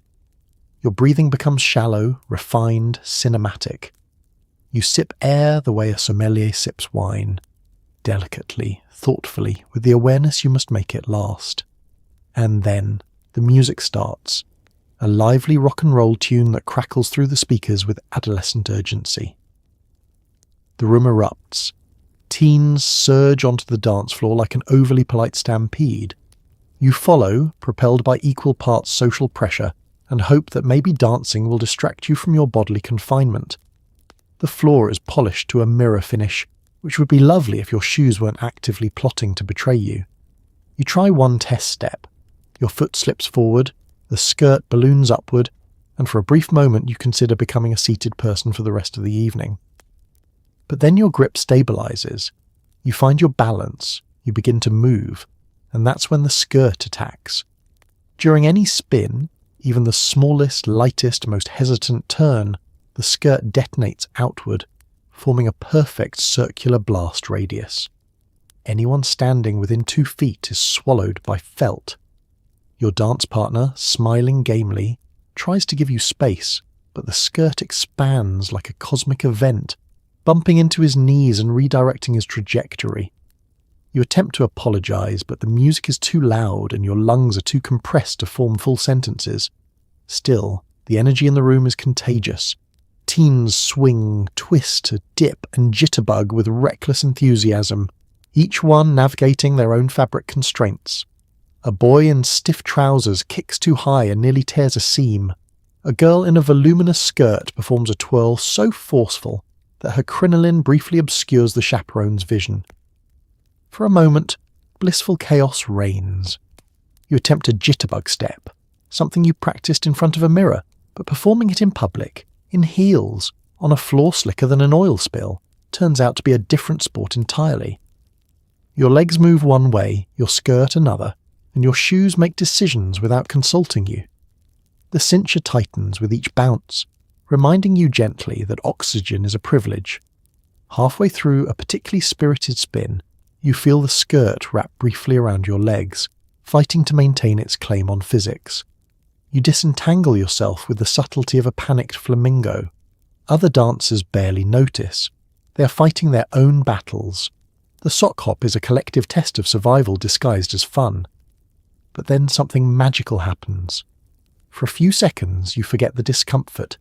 You forget the slipping shoes, the suffocating cincher, the skirt that behaves like a rogue weather system. You just dance. The music lifts you. The skirt twirls in perfect harmony, forming a beautiful circle around you like a blooming flower. The lights shimmer. The room spins. You feel young, electric, unstoppable. And then the record scratches slightly, your foot nearly slides out from under you, and you snap back to reality. But it was nice while it lasted. When the song ends, you're breathless, partly from joy, partly from rib compression. You smooth your skirt, adjust your hair ribbon, and pretend everything is fine.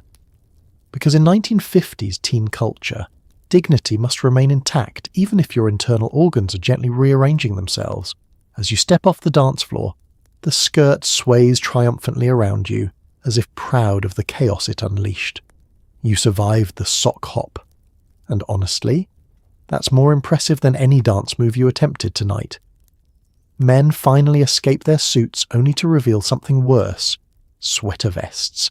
Patterned, itchy, and always worn with trousers that ride questionably high. Truly, there is no freedom. You'd think that after 8 hours trapped in a wool suit with a tie, strangling the will to live, men in the 1950s would change into something soft, breathable, and merciful. Something that would allow a spine to slump or a ribcage to expand. Something even vaguely resembling relaxation. But no. When the jacket comes off, the sweater vest rises, triumphant, unavoidable, and aggressively patterned. The 1950s sweater vest is not a gentle garment. It is a statement piece knitted from scratchy yarn and quiet resignation. The patterns range from diamond argyle to stripes to geometric motifs that look like they were designed during a caffeine shortage. The colours, meanwhile, span the full emotional spectrum of beige, maroon, and I guess this is fine. A typical man comes home after work, shrugs off his jacket, and unbuttons his shirt collar with a sigh of relief, only to immediately reach for his sweater vest, as if conditioned by years of societal expectation and passive-aggressive family photos. He pulls it on, and immediately it clings to him in places no fabric should cling. The yarn scratches his skin gently but persistently, reminding him that comfort is a future problem. The vest is both warm and somehow not warm enough, trapping heat unpredictably like a malfunctioning oven mitt. But the vest is only half the tragedy. The trousers remain. Casual trousers in the 1950s are not the loose, forgiving garments you may imagine. They are stiff, high-waisted, and meticulously pleated. They ride so high they threaten to make direct eye contact with the sweater vest.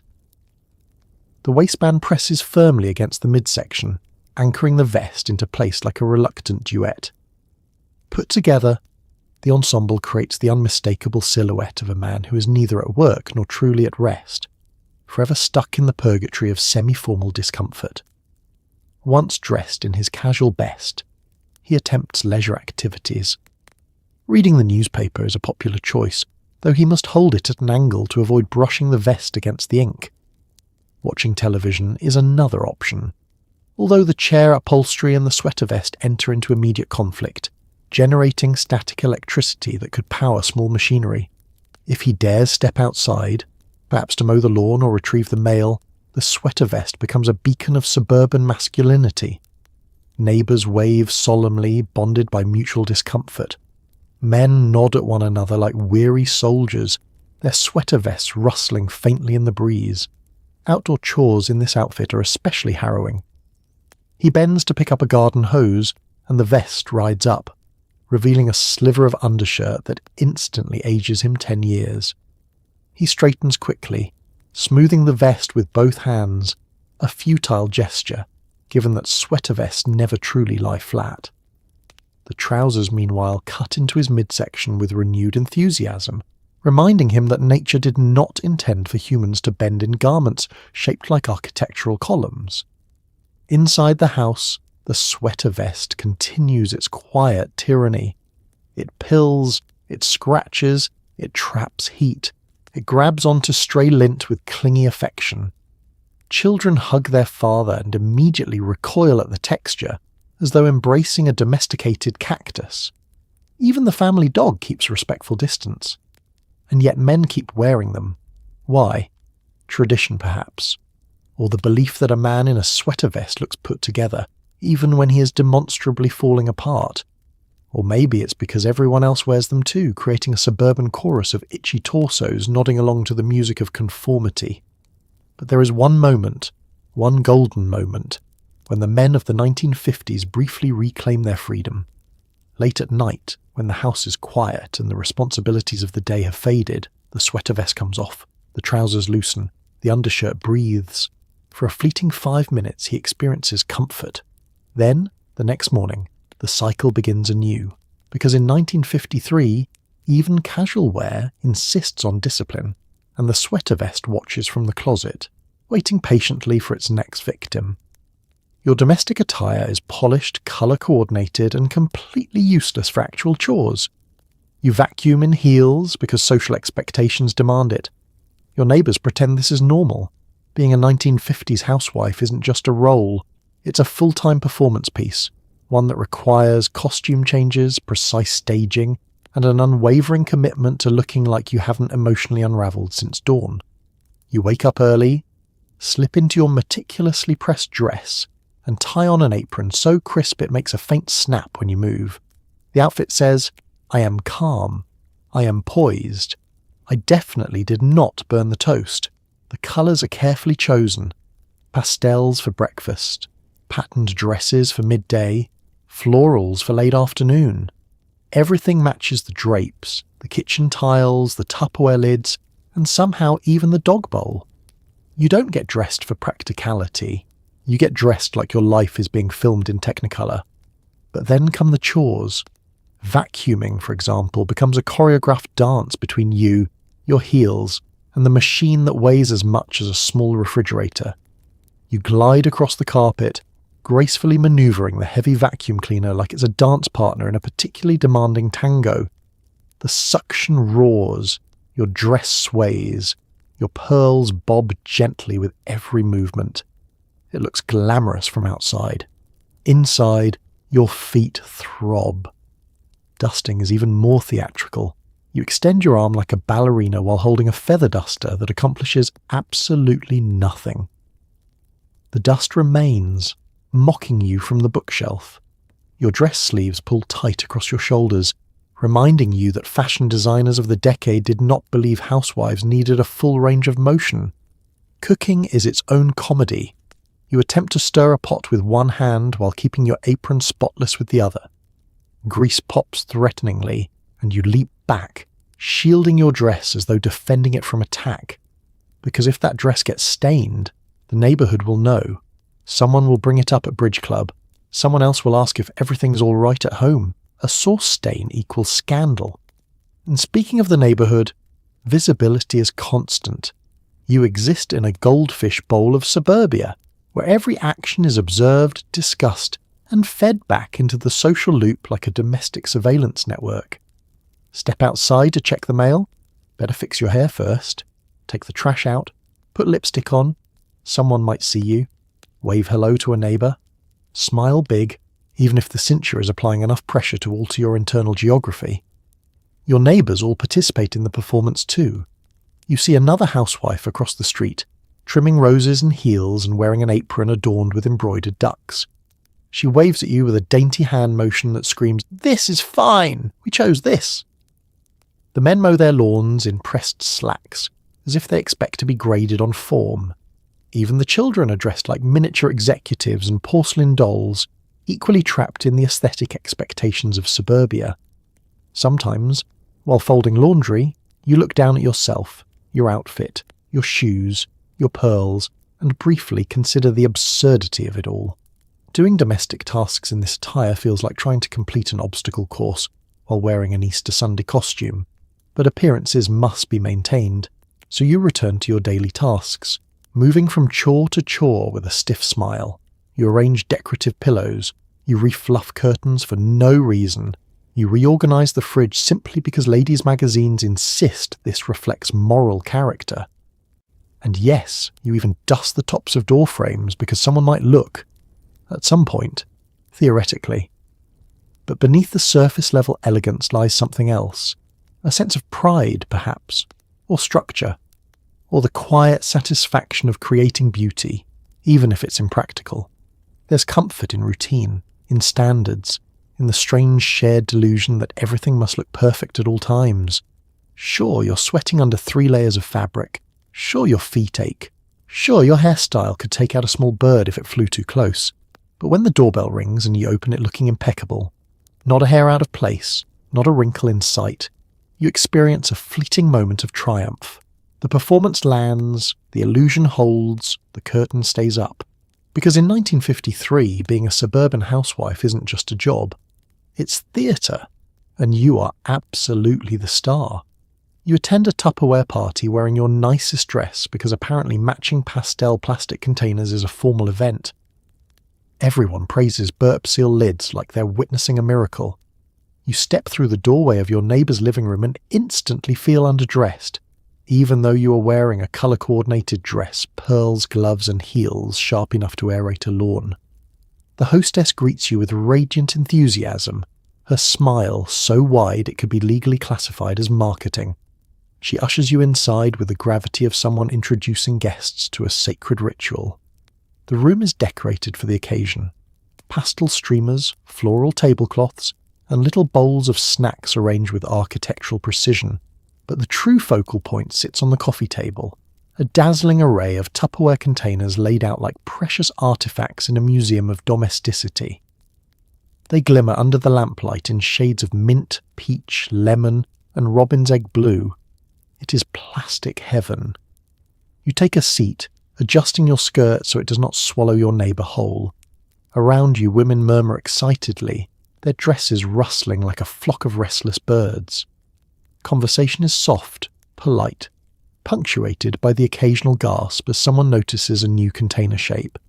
A shallow rectangle, a deep storage bowl, a lid with ridges so advanced it could be considered modern art. Then the hostess clears her throat.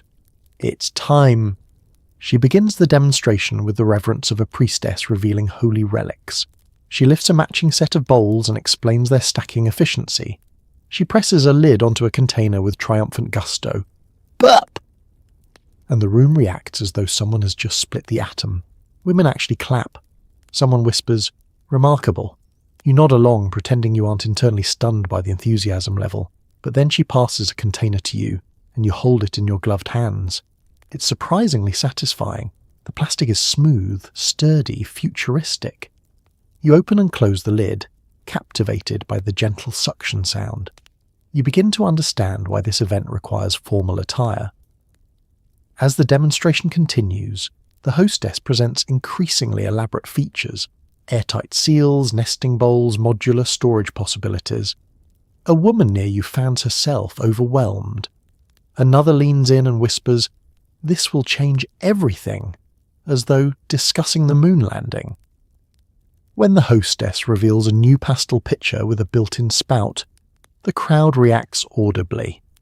You can feel the shift, the moment when mild interest becomes wild desire. The pitcher is passed around like a newborn baby. You cradle it gently, unsure whether to admire it or apologize for your sweaty palms. Of course, the fashion element of the party cannot be ignored. Every woman here is dressed to impress, their outfits competing silently for elegance. Hats tilt, gloves gleam, lipstick shines. And all of this glamour exists purely to elevate the act of discussing plastic. Domestic capitalism has never looked so chic. Now comes the social portion of the event. Women gather in clusters, discussing which containers they already own, which they need, and which their husbands don't need to know they purchased. One woman confesses that she hides her Tupperware receipts under the sofa cushion. Another admits she bought a set just because it matched her kitchen curtains. No one judges. This is a safe space. The snacks are equally formal. Small sandwiches with the crusts cut off, gelatin salads that wobble aggressively, and cookies arranged in a symmetrical display. You pick up a sandwich carefully, trying not to drop crumbs on your dress. The hostess hovers, watching her guests like a benevolent monarch, ensuring everyone is sufficiently impressed. And then comes the order form. It is passed around the room like a powerful relic, capable of granting domestic supremacy. You stare at the list of available items and suddenly feel the weight of adulthood. Should you buy the nested mixing bowls, the storage set, the miniature containers you definitely do not need but emotionally crave? You check off a few items, your excitement surprising even yourself. The hostess beams. She knows she has won today. As you leave the party, your feet ache from wearing heels for an event centered around molded plastic, but your heart is strangely light. You clutch your order slip with satisfaction, imagining the day your Tupperware arrives like a glamorous reward. And as you wave goodbye to the other guests, you understand it deeply. Tupperware parties aren't about storage. They're about community, about ritual, about women gathering together to collectively lose their minds over lids that burp. Trying to sit in a car with your giant skirt is a whole experience. You fold yourself like a complicated piece of origami and pretend this is romantic. Date night in the 1950s begins long before you reach the drive-in. It starts in your bedroom, where you wrestle your way into a dress shaped like an hourglass in a wind tunnel, cinched at the waist and exploding outward in a glorious tidal wave of fabric. You admire the silhouette in the mirror. Elegant, dramatic, a little dangerous. Then you remember you will have to fit this entire textile ecosystem into a car. A small car, a two-door car, with bucket seats. Your date arrives, opens the passenger door like a gentleman, and instantly realizes he has no idea what he has invited into his vehicle. You face the doorway of the car like a queen preparing to board a lifeboat. Step 1, gather the skirt. Step 2, continue gathering. Step 3, Keep gathering until your arms are full of fabric that could double as a circus tent. Lowering yourself into the seat is a slow, deliberate descent. You tuck the skirt beneath you. It escapes. You tuck the other side. It puffs upward in rebellion.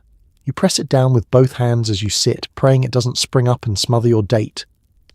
After several moments of strategic manoeuvring, you finally settle into the seat, perched upright because the crinoline creates a cushion with the density of a hay bale. Your date smiles, trying not to look terrified. He adjusts the rearview mirror, which now reflects only your skirt. You attempt to buckle the seatbelt, but your arms are trapped in a battlefield of fabric. It's fine. In the 1950s, seatbelts are more theoretical than mandatory. Instead, you brace yourself against the dashboard like someone preparing to survive re-entry into Earth's atmosphere. As the car pulls away from the curb, the airflow from the open windows lifts your skirt slightly, creating a ripple effect that resembles a polite tornado. You hold it down with one hand, gripping the door with the other. Your date makes small talk, but you can barely hear him over the rustling, a loud, consistent whisper of nylon that sounds like 1,000 grocery bags trying to unionize.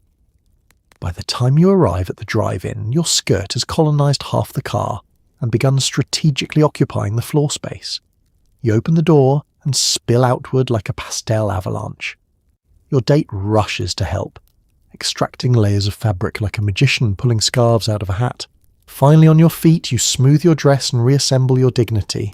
You walk toward the ticket booth with careful short steps. The skirt sways behind you like a parade float.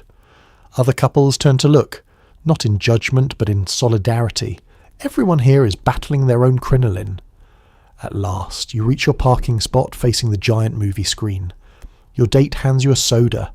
Sitting again requires the same origami technique as before. Gather, scoop, compress, surrender. Once seated, the skirt expands into a dome that fills your half of the car. Your date leans in, trying to get closer, but he encounters a wall of taffeta so impenetrable it could qualify as Cold War defense technology. He places his arm behind you, or tries to. The crinoline blocks him like a polite bouncer. You both laugh awkwardly. Romance in the 1950s must navigate layers of structured undergarments and societal expectations, literal layers. The movie plays in front of you, glowing softly as night falls. Your popcorn sits balanced on your lap, though your lap is more theoretical than physical at this point. You attempt to take a sip of soda, but leaning forward is no longer ergonomically possible. Instead, you bring the cup toward your face with the stiff, straight-backed posture of royalty, drinking from a sacred chalice. Halfway through the film, your foot falls asleep. So does one of your ribs. Your date shyly squeezes your hand, the only part of you not fortified by fabric, and for a moment the discomfort fades. You're two teenagers at a drive-in, watching a movie, sharing a moment, even if there's enough material between you to reupholster a sofa. When the credits roll, you both climb out of the car again, releasing a geyser of skirt into the night air. Fireflies scatter. Your date offers his arm. You accept, floating across the gravel like a crinoline-clad cloud of romance and mild regret. Because yes, the skirt is unwieldy. Yes, the car is too small. Yes, your hips feel like they've been vacuum sealed. But under the stars, holding someone's hand, hearing the crackle of the drive-in speaker and the rustle of your ridiculous dress, it's still perfect. Your swimsuit is tight, structured, and nearly impossible to remove when wet. You wade into the ocean feeling like an attractive but highly buoyant submarine. Arriving at the beach in the 1950s is not the carefree, breezy experience depicted in postcards. It is instead a highly coordinated ritual involving fabric tension levels, public modesty laws, and garments that appear to have been designed by naval architects. Your swimsuit, a marvel of mid-century engineering, clings to your body with the determination of a barnacle and offers support in areas you didn't know needed structural reinforcement. The suit itself is made of thick, unforgiving material that compresses your torso into an optimistic hourglass. The straps dig firmly yet politely into your shoulders. The cups are shaped like miniature observatories, and the seams. These seams. Each one is stitched with the confidence of someone who never expected the human body to move. Walking across the sand is your first challenge. The sand, soft and inviting, swallows your feet slightly, forcing you to waddle forward like a glamorous but confused penguin. The suit does not accommodate hip rotation, so each step requires careful negotiation. You carry your towel, your sunglasses, and the quiet understanding that bending over is a dangerous, potentially irreversible commitment. Despite all this, you feel stunning. The bikini revolution has not yet taken full hold, so your one-piece swimsuit borders on Hollywood elegance. You adjust your sunglasses and stride confidently toward the water, weaving between families constructing sandcastles and men wrestling with giant canvas umbrellas that behave like kites. At the shoreline, the cool waves lap at your ankles. You step further in, letting the water climb your legs. Your suit, determined to preserve its shape against all odds, begins to inflate slightly, trapping comical pockets of air around your hips. You slap at the fabric discreetly, attempting to release the air without looking like you're engaged in underwater battle. Once fully submerged, you begin to float, effortlessly, dramatically. Because your swimsuit is essentially a buoyancy device, you bob along the surface like a decorative pool toy. Children paddle nearby and stare with fascination. You attempt a graceful swim stroke, but the suit restricts your shoulder movement so completely that you resemble a synchronized swimmer, performing in slow motion. The ocean waves push and pull at your body, creating a gentle rocking sensation. You relax briefly until you realize your swimsuit is absorbing water and growing heavier by the second. The fabric grips tighter. Your torso feels vacuum-sealed. You try to stand, but the weight of the waterlogged suit drags you downward, transforming your exit from the ocean into a slow, comedic struggle. When you finally reach the shore, you feel the full burden of your saturated swimsuit. The fabric clings like seaweed with commitment issues. It drips steadily, leaving a trail behind you that marks your journey like a sad, soggy breadcrumb path. You grab your towel for cover and warmth, but the suit beneath is colder than your ex's voicemail. Sitting on your beach blanket brings its own humiliations. The suit's seams cut into your hips. Sand sneaks into places sand was never meant to be. You shift uncomfortably, trying to free yourself from your sandy prison, but every attempt just grinds more grains into the fabric. Somewhere nearby, a couple shares a romantic picnic. You, meanwhile, are wrestling with your swimsuit like it's a mythological creature. Then comes the moment you dread. Bathroom break. The swimsuit comes off only when it wants to, and it does not want to right now. You tug upward. Nothing. You tug downward. Nothing. You hop lightly in place, performing a silent beachside exorcism. Eventually, through a series of desperate maneuvers, you peel the suit off your body like you're removing a sticker from a hot windshield. Putting it back on afterward, pure psychological warfare, yet despite the discomfort, the weight, the sand, and the threat of public embarrassment, the 1950s beach experience holds a charm that can't be denied. Children build elaborate sandcastles. Radios hum with rock and roll. Couples stroll hand in hand. You recline on your towel, finally, and soak in the sunlight. You feel stylish, timeless. Part of a sun-drenched moment that will eventually live on in family photo albums long after the sand is gone. And yes, your swimsuit might be engineered by sadists, but under the open sky with the gulls calling and the waves whispering, you look like a dream. Nighttime fashion means gowns with layers, gloves, jewels, and shoes that could assassinate someone. You shine, you sparkle, and you cannot lift your arms above your shoulders. Preparing for an evening out in 1953 feels less like getting dressed, and more like preparing for a coronation. You stand before your closet, a shrine of satin, taffeta, chiffon, and sequins, and carefully choose the gown that will transform you into someone capable of sipping punch with elegance while pretending you can still feel your ribcage. The gown rustles like a thunderstorm as you lift it from its hanger. It is heavy. It is structured. It could double as emergency shelter. Stepping into the gown is an event in itself. You gather the fabric carefully, stepping through layers that cling to your legs like uncertain toddlers. The bodice fits snugly, engineered to elevate your posture and reduce your ability to exhale. You pull the zipper up and immediately feel your spine elongate, as if the dress is attempting to negotiate a truce between your vertebrae. Accessories are not optional. You slip on long evening gloves, silky, elegant, and about as practical as wearing socks on your hands during surgery. Once they're on, your fingers become decorative suggestions. Picking anything up requires the focused determination of someone defusing a bomb while wearing oven mitts. You adjust your hair, which has been reinforced with enough hairspray to survive atmospheric re-entry, and clip on earrings so heavy they threaten to permanently elongate your earlobes. Your shoes, of course, are lethal. They are tall, pointed, glossy, and untrustworthy. You put them on one at a time, wobbling slightly as your centre of gravity recalibrates. Somewhere in the distance, an orthopaedic surgeon senses a disturbance. Finally dressed, you glide toward the car because walking is too generous a word. The gown restricts your stride to that of a Victorian ghost haunting a hallway. You lower yourself into the seat delicately, folding the dress around your legs like fabric origami. The gloves squeak faintly as they brush the upholstery, reminding you of your own fragility. When you arrive at the evening event, a formal dinner, a charity gala, perhaps a neighbour's overly ambitious cocktail party, all eyes turn toward you. And why wouldn't they? You shimmer like a chandelier with legs. You radiate glamour, poise, and the quiet determination of someone who hasn't drawn a full breath in 30 minutes. Inside, the room sparkles with candlelight reflecting off sequins, jewellery, and polished glass. Women float around in gowns that rustle like bouquets of silk flowers.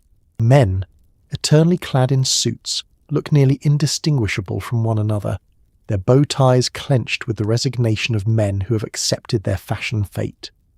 You take a few careful steps, the hem of your dress sweeping gracefully behind you like a parade float. You greet friends with air kisses because hugging would require arm mobility that your dress no longer allows. Someone compliments your gown, and you smile sweetly, pretending it wasn't chosen exclusively because it was the only one you could zip up unassisted. Dinner is served, and sitting becomes a new challenge. You lower yourself slowly, ensuring your dress does not bunch, wrinkle, or fling itself into someone's soup. The bodice remains firm, preventing any bending at the waist. You eat with tiny, precise bites, moving only your forearms like a T-Rex attempting fine dining. The gloves make holding a fork an Olympic event. Conversation flows, though you nod more than you speak because every inhale must be planned. You laugh politely, a soft, controlled sound that avoids expanding your ribcage. Across the table, another woman discreetly massages her foot, her shoe clearly plotting mutiny. When it's time to dance, you rise with poised caution. The music begins, slow, romantic, inviting. Your partner takes your gloved hand, guiding you across the floor. The gown swirls beautifully around you, hiding the fact that you cannot move your legs more than 4 inches at a time. You sway gently, consumed by the illusion of grace, while your feet silently beg for mercy. By the end of the night, you are exhausted. Your earrings feel like they've fused with your skull. Your gloves cling to you like needy pets.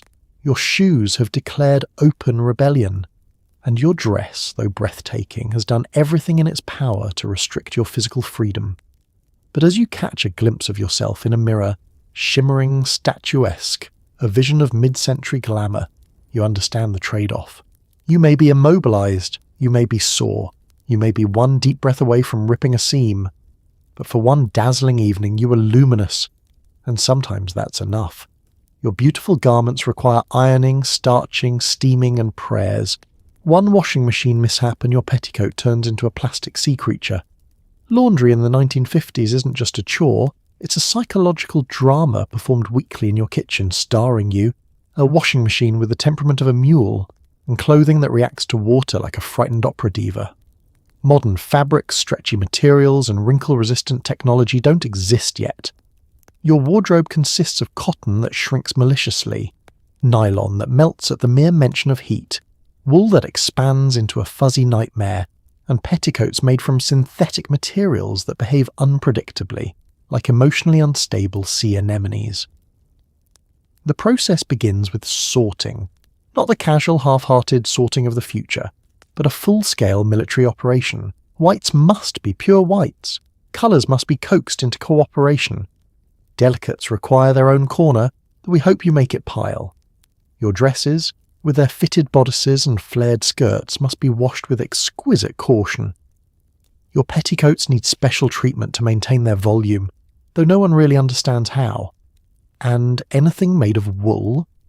You stare at it for a moment and whisper, "Not today." Then there's the machine. Your washing machine is an overconfident metal drum with two settings, aggressively violent and slightly less violent. You load your laundry with hope, add soap flakes that clump like wet chalk, and turn the dial. The machine grumbles to life, shaking with the force of a small earthquake. You hold the lid down in case it attempts escape. After the wash cycle, you lift out your garments with prayerful caution. This is when you assess the damage. Sometimes everything is fine. Other times the colours have run together like an abstract painting, or a sleeve has mysteriously lengthened, or a button has vanished into the void. And then there are the days when your petticoat, the crucial architectural support system for your entire wardrobe, emerges from the machine twisted, contorted, and fused into a shape never before seen in nature. You hold it up by a corner. It drips sadly. It resembles something a fisherman might throw back into the ocean out of mercy. But the real work begins with ironing. Ironing in the 1950s is not a light touch-up. It is an endurance sport. Every dress needs smoothing. Every seam requires flattening. You heat the iron until it radiates judgment, then glide it across fabric that protests with steam and sighs. You press pleats with the concentration of a surgeon performing delicate heartwork. A moment of distraction, and you scorch a sleeve, melt a hem, or create a crease so permanent it becomes part of your identity. Starching, meanwhile, is an art form. You dissolve the powder into water, creating a slurry that smells faintly of industrial glue. You dip collars and cuffs, then lay them out to dry, hoping you haven't created fabric weapons. Too little starch and your garments wilt pathetically. Too much and your shirt could cut someone. Steaming is reserved for your delicate items, the dresses with complicated construction or fabrics too fragile for direct heat. You hold the steamer up like a holy relic, letting warm vapour drift across the material. The dress softens, the wrinkles relax, you exhale with relief. For a moment, you feel powerful, a sculptor shaping beauty from chaos. Then comes reassembly, putting crinolines back into their intended shapes, coaxing hems into smooth curves, rehanging dresses with enough air between them to prevent crushing. Your closet becomes a wardrobe triage centre. Of course, the laundry disaster is not limited to clothing.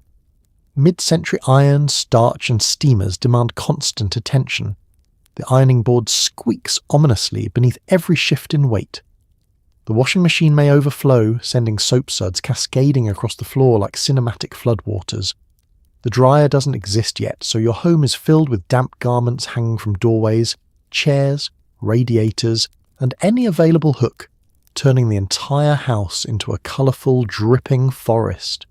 But when everything is finally dry, pressed, crisp, and whole again, something magical happens. You look at your restored dresses, immaculate and proud, and feel a wave of satisfaction. You did it. You maintained the illusion. You made it possible for the world to believe your appearance, the perfect seams, the glossy fabrics, the voluminous skirts, is effortless. Even though you know the truth, in the 1950s the real fashion hero is not the clothing. It's the exhausted person who keeps those clothes alive. You open your closet and find a rainbow of pastels, each dress puffier than the last. Your shoes sit in neat rows like tiny, pointy gremlins ready to wound you. A 1950s closet is not just a storage space. It is a vibrant, overpopulated ecosystem of fashion animals, each one requiring maintenance, feeding, via ironing and starch, and occasional taming. It is the place where your wardrobe sleeps, waits, and conspires. The moment the door swings open, you are greeted by a blast of colours so cheerful and coordinated they could give a unicorn an emotional breakdown. Inside, you see a parade of dresses lined up like soldiers preparing for pastel warfare. baby blue stands next to buttercream yellow, mint green next to soft pink, lavender beside crisp white. Every dress has a personality. The polka dot one is fun and flirty. The floral one wants you to host a garden tea party. The black cocktail dress is silently judging you. And then, in the far corner, the massive crinoline-supported gown lurks like a shy but dangerous cryptid, waiting for the day it will once again terrorize small vehicles and public doorframes. Your petticoats hang puffily, suspended from sturdy hangers because if you fold them, they will take it personally and explode into unmanageable shapes. Their ruffled layers resemble sea creatures frozen mid-swim. You give one a gentle poke and it bounces back, eager for attention and chaos. Below, along the floor, sit your shoes, rows and rows of glossy footwear arranged like an army of tiny assassins. Pointed toes gleam ominously. Heels stand at attention. The flats, all 2 pairs of them, cower in the corners, overshadowed by the glamorous but vicious stilettos. Every time you reach into the shoe row, you risk a small puncture wound. Above the dresses are the hats, so many, each one perched on its own stand like a perched owl with opinions. There are pillbox hats, floral hats, wide brim hats, and tiny hats that seem designed solely to test your patience with bobby pins. Some hats have netting that drapes elegantly across your face. Others look like exploding gardens. All of them are absolutely essential, at least according to every fashion magazine of the decade. You try to slide a hanger to the side and discover that your closet bar is at maximum capacity, groaning under the weight of 17 nearly identical shirtwaist dresses. You pull one out and it billows into your arms like a pastel parachute. As you shove it back into place, 5 other sleeves attempt to escape. Keeping your closet neat is like managing a troupe of dramatic actors. Someone is always trying to make an exit. Then comes the task of choosing what to wear. In theory, this should be fun. In practice, it's a negotiation between your desire for comfort and your wardrobe's refusal to acknowledge the concept. You reach for the soft mint dress, until you remember its zipper requires upper body strength you do not currently possess. You consider the pink one, until you recall the last time you wore it, and how its skirt nearly took out a buffet table. Your closet forces you into daily confrontations with your own aspirations. Every garment whispers a message: elegance, effort, expectation. They lure you with beauty and trap you with responsibility. Wearing any of them is a commitment, a promise that you will steam, iron, cinch, spray, and sculpt yourself into a visual representation of mid-century perfection. And yet, despite the chaos, the poking shoes, and the dresses that behave like puffy, judgmental ghosts, you love this closet. It is a world full of possibility, a place where you can transform into any version of yourself the decade demands. Polished homemaker, glamorous party guest, proper lady at brunch, pastel dream girl on a date night. Every outfit is a little fantasy. Every hanger holds a story. Every dress reminds you that fashion, while occasionally hazardous, is also a kind of magic. You close the closet door gently, careful not to disturb the system. Behind it, the garments settle into silence, resting until tomorrow, when once again they will leap into your arms with joyful, overwhelming force. And you will let them, because despite everything, the cryptid habitat is yours. Finally you unhook, unlace, unwind, unsnap, uncinch, and collapse into bed wondering how anyone in this decade managed to breathe consistently. Your waist expands, your lungs thank you, your dignity slowly returns. Evening descends, the house grows quiet, and it is finally time to peel yourself out of the day's fashion like a banana peeling itself out of anxiety. You stand in front of your mirror, exhausted but triumphant, and begin the long, delicate ritual of dismantling the costume that society insists is effortless. First up, the shoes. Those glossy, pointy, ankle-twisting stilettos you've been wearing for the last 10 hours. You bend down, wincing at the creak in your spine, and unbuckle them one at a time. The moment your feet touch the floor, they radiate heat like 2 baked potatoes fresh from the oven. You wiggle your toes, tiny, jubilant prisoners tasting freedom for the first time. Next, the gloves. You tug at each fingertip gently, sliding the satin off with slow satisfaction.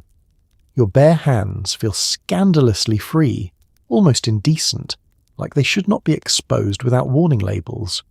You flex your fingers, savouring the feeling of air touching your knuckles again.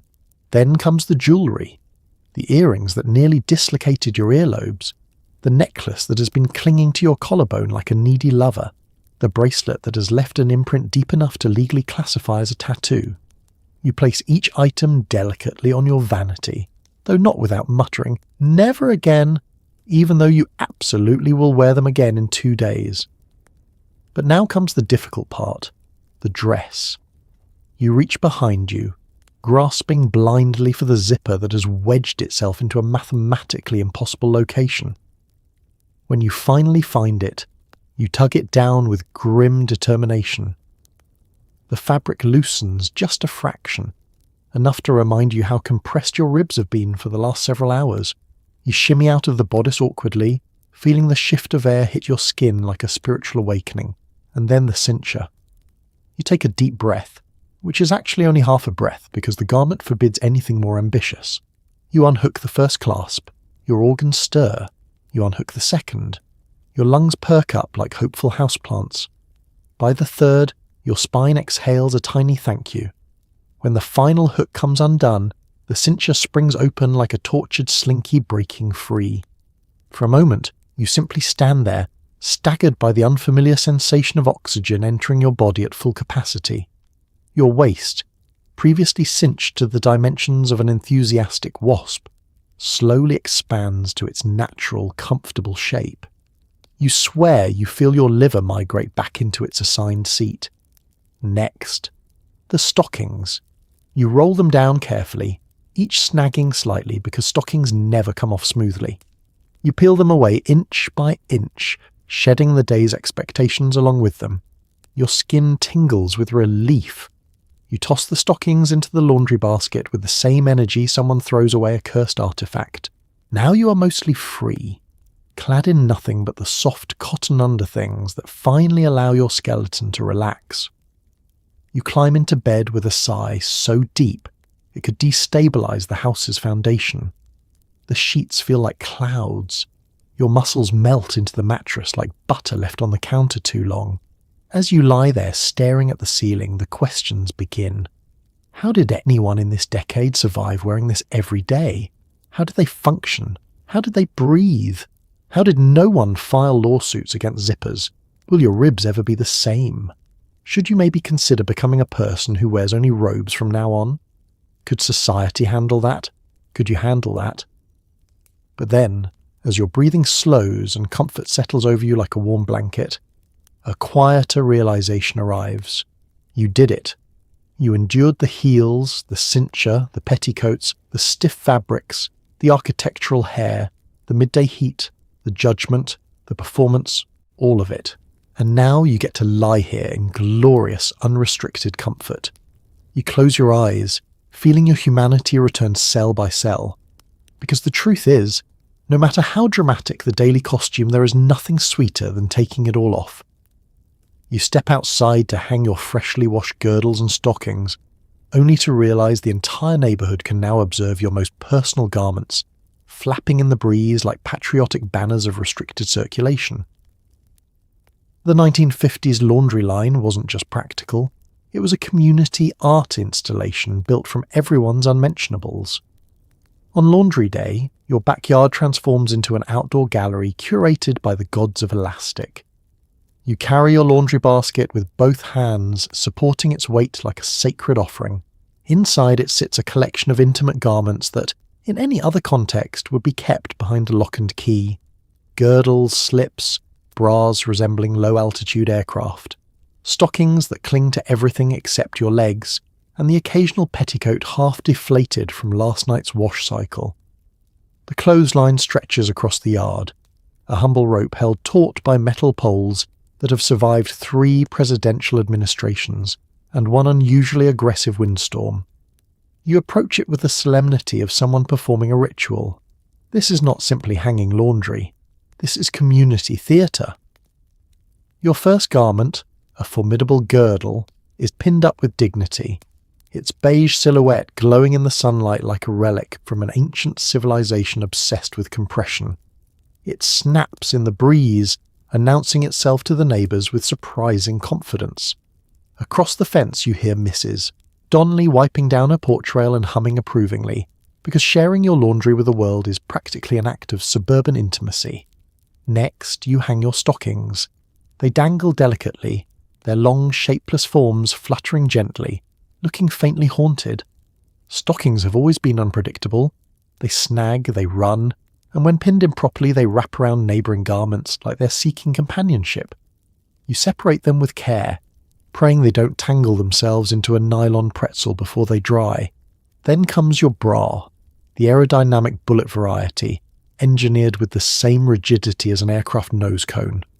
Hanging it outside feels like raising a tiny Cold War monument. You pin each cup with precision. Behind you, a breeze gusts, causing the bra to rotate slightly, scanning the yard like a radar dish searching for incoming existential threats. Your slips, delicate and silky, go up next. They dance lightly in the wind, shimmering in the sun, broadcasting to the block exactly which fabrics are closest to your skin. The level of exposure is astonishing. But in 1953, this is simply how neighbours come to know one another. Privacy is optional. Laundry is diplomacy. Children on bicycles ride by, glancing curiously at the forest of underclothes bobbing in your yard. You pretend not to notice. You pretend this is normal, because it is. Everyone's delicates take their turn in the public spotlight. Today it's your girdle. Tomorrow it'll be Mrs. Thompson's powerfully elastic brassiere. The cycle continues. But laundry day is about more than embarrassment. It's about shared vulnerability. Every home's clothesline announces truths: who has new stockings, who patched a hole in last week's slip, who has invested in a particularly intimidating support garment. These details weave together into an unspoken network of suburban understanding. Of course, laundry hanging is never simple. A gust of wind can whip your garment sideways, slapping you across the face with a rogue petticoat.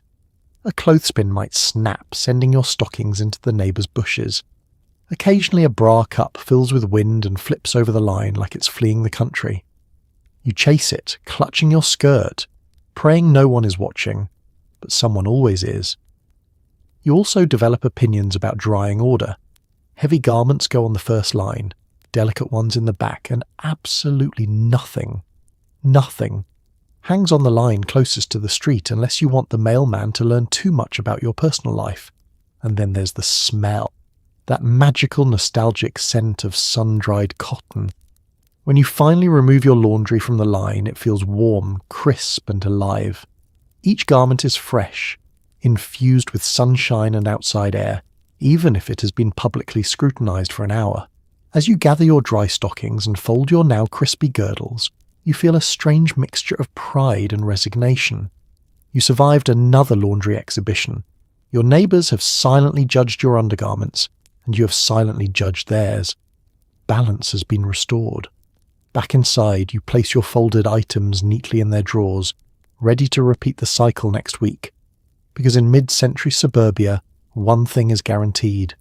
Your laundry will always be public, your dignity will always be negotiable, and your clothesline will always be centre stage. It's warm out, you're wearing 5 layers, and anti-perspirant technology is optimistic at best. You dab on perfume that smells like lilies and corporate ambition, hoping no one notices the thin sheen of panic forming under your cincher.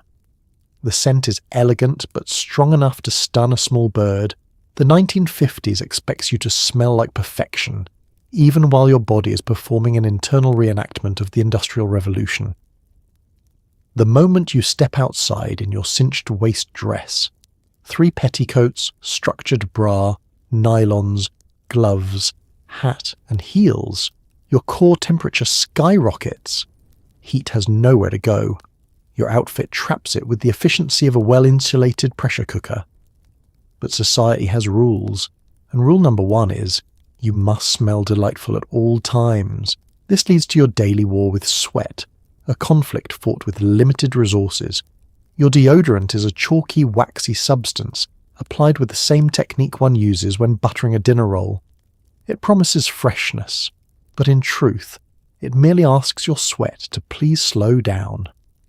Your perspiration laughs in its face. Worst of all, the deodorant transfers onto your clothing, creating ghostly white streaks that cling to your underarms like embarrassed apparitions. Still, you dutifully apply it, whispering a prayer to the gods of mid-century chemistry. Then comes the perfume, your greatest weapon and most unpredictable ally. You remove the cap from the ornate bottle, which is heavier than your purse, and filled with a fragrance designed to announce your presence 3 full minutes before you enter a room.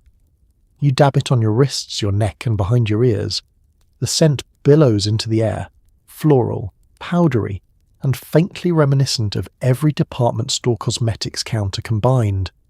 Within seconds, you smell like a bouquet attending a board meeting. Unfortunately, so does everyone else. On a warm afternoon, the air becomes a thick cloud of overlapping perfumes: rose, gardenia, jasmine, lily, carnation, violet. It's like walking through a botanical garden that's been shaken vigorously. You inhale and feel your lungs politely request a vacation. The real challenge begins when you're out in public, because sweat arrives aggressively and without shame. The cincher squeezes your torso, reducing airflow. The petticoats trap heat. Your stockings form a semi-permeable membrane of glistening despair. A bead of sweat rolls down your spine, but you stand tall, smiling like a woman whose internal organs aren't simmering. Your perfume does its best. It really does. But as the afternoon heat intensifies, the fragrance evolves. At first it's pleasant, then it becomes noticeable, then powerful, then headache-inducing. Eventually it reaches a stage best described as weaponized femininity. People near you begin blinking rapidly, trying to process both admiration and mild respiratory distress. A neighbour walking past comments, "My, don't you smell lovely?" while subtly taking a step back to avoid the fragrance plume. To make matters worse, you cannot simply wipe sweat away. Ladies do not wipe, they glow. And glowing must be done discreetly, using a dainty handkerchief so thin it absorbs moisture about as effectively as a single crouton. You dab carefully, hoping it does not smear your makeup or disrupt the delicate perfume gradient you've established. Inside your home, the battle intensifies. Cooking dinner, sweat. Ironing, sweat. And something more sinister, vacuuming in heels while wearing a dress designed for standing still. The kind of sweat that makes you reconsider your life choices. The deodorant tries its best to keep up, but by evening it has waved a tiny white flag. Your husband, meanwhile, applies one quick swipe of his aftershave, a sharp, mentholated concoction that could burn the paint off a car, and calls it a day. He strolls around smelling like a freshly shaved cedar plank, while you grapple with the complexities of floral chemistry and bodily thermodynamics. But despite the daily struggle, there is something undeniably charming about mid-century fragrance culture. Perfume isn't just scent, it's identity. Women discuss brands with reverence. I'm a Chanel No. 5 woman, or I prefer white shoulders for evening affairs. Each bottle tells a story. Each fragrance is a promise, a fantasy, a shield. You may be sweating beneath 5 layers of moral expectation, but above it all you smell like hope, glamour, and determination. The perfume gives you poise, confidence, the illusion that everything is under control, even when your cincher is tightening with the spite of a Greek tragedy. By the time you crawl into bed, your body finally cools. The deodorant has long abandoned you. The perfume lingers softly, still floral, still powdery, still radiating a faint corporate ambition. Tomorrow the battle continues. But tonight, as you drift to sleep smelling faintly like a triumphant bouquet, you know you fought well.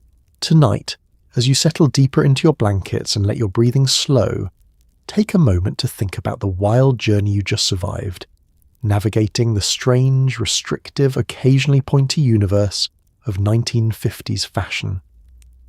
You woke up in a world where underwear required engineering blueprints, where skirts expanded like umbrellas in a windstorm, and where men dressed like they were always on their way to testify before Congress.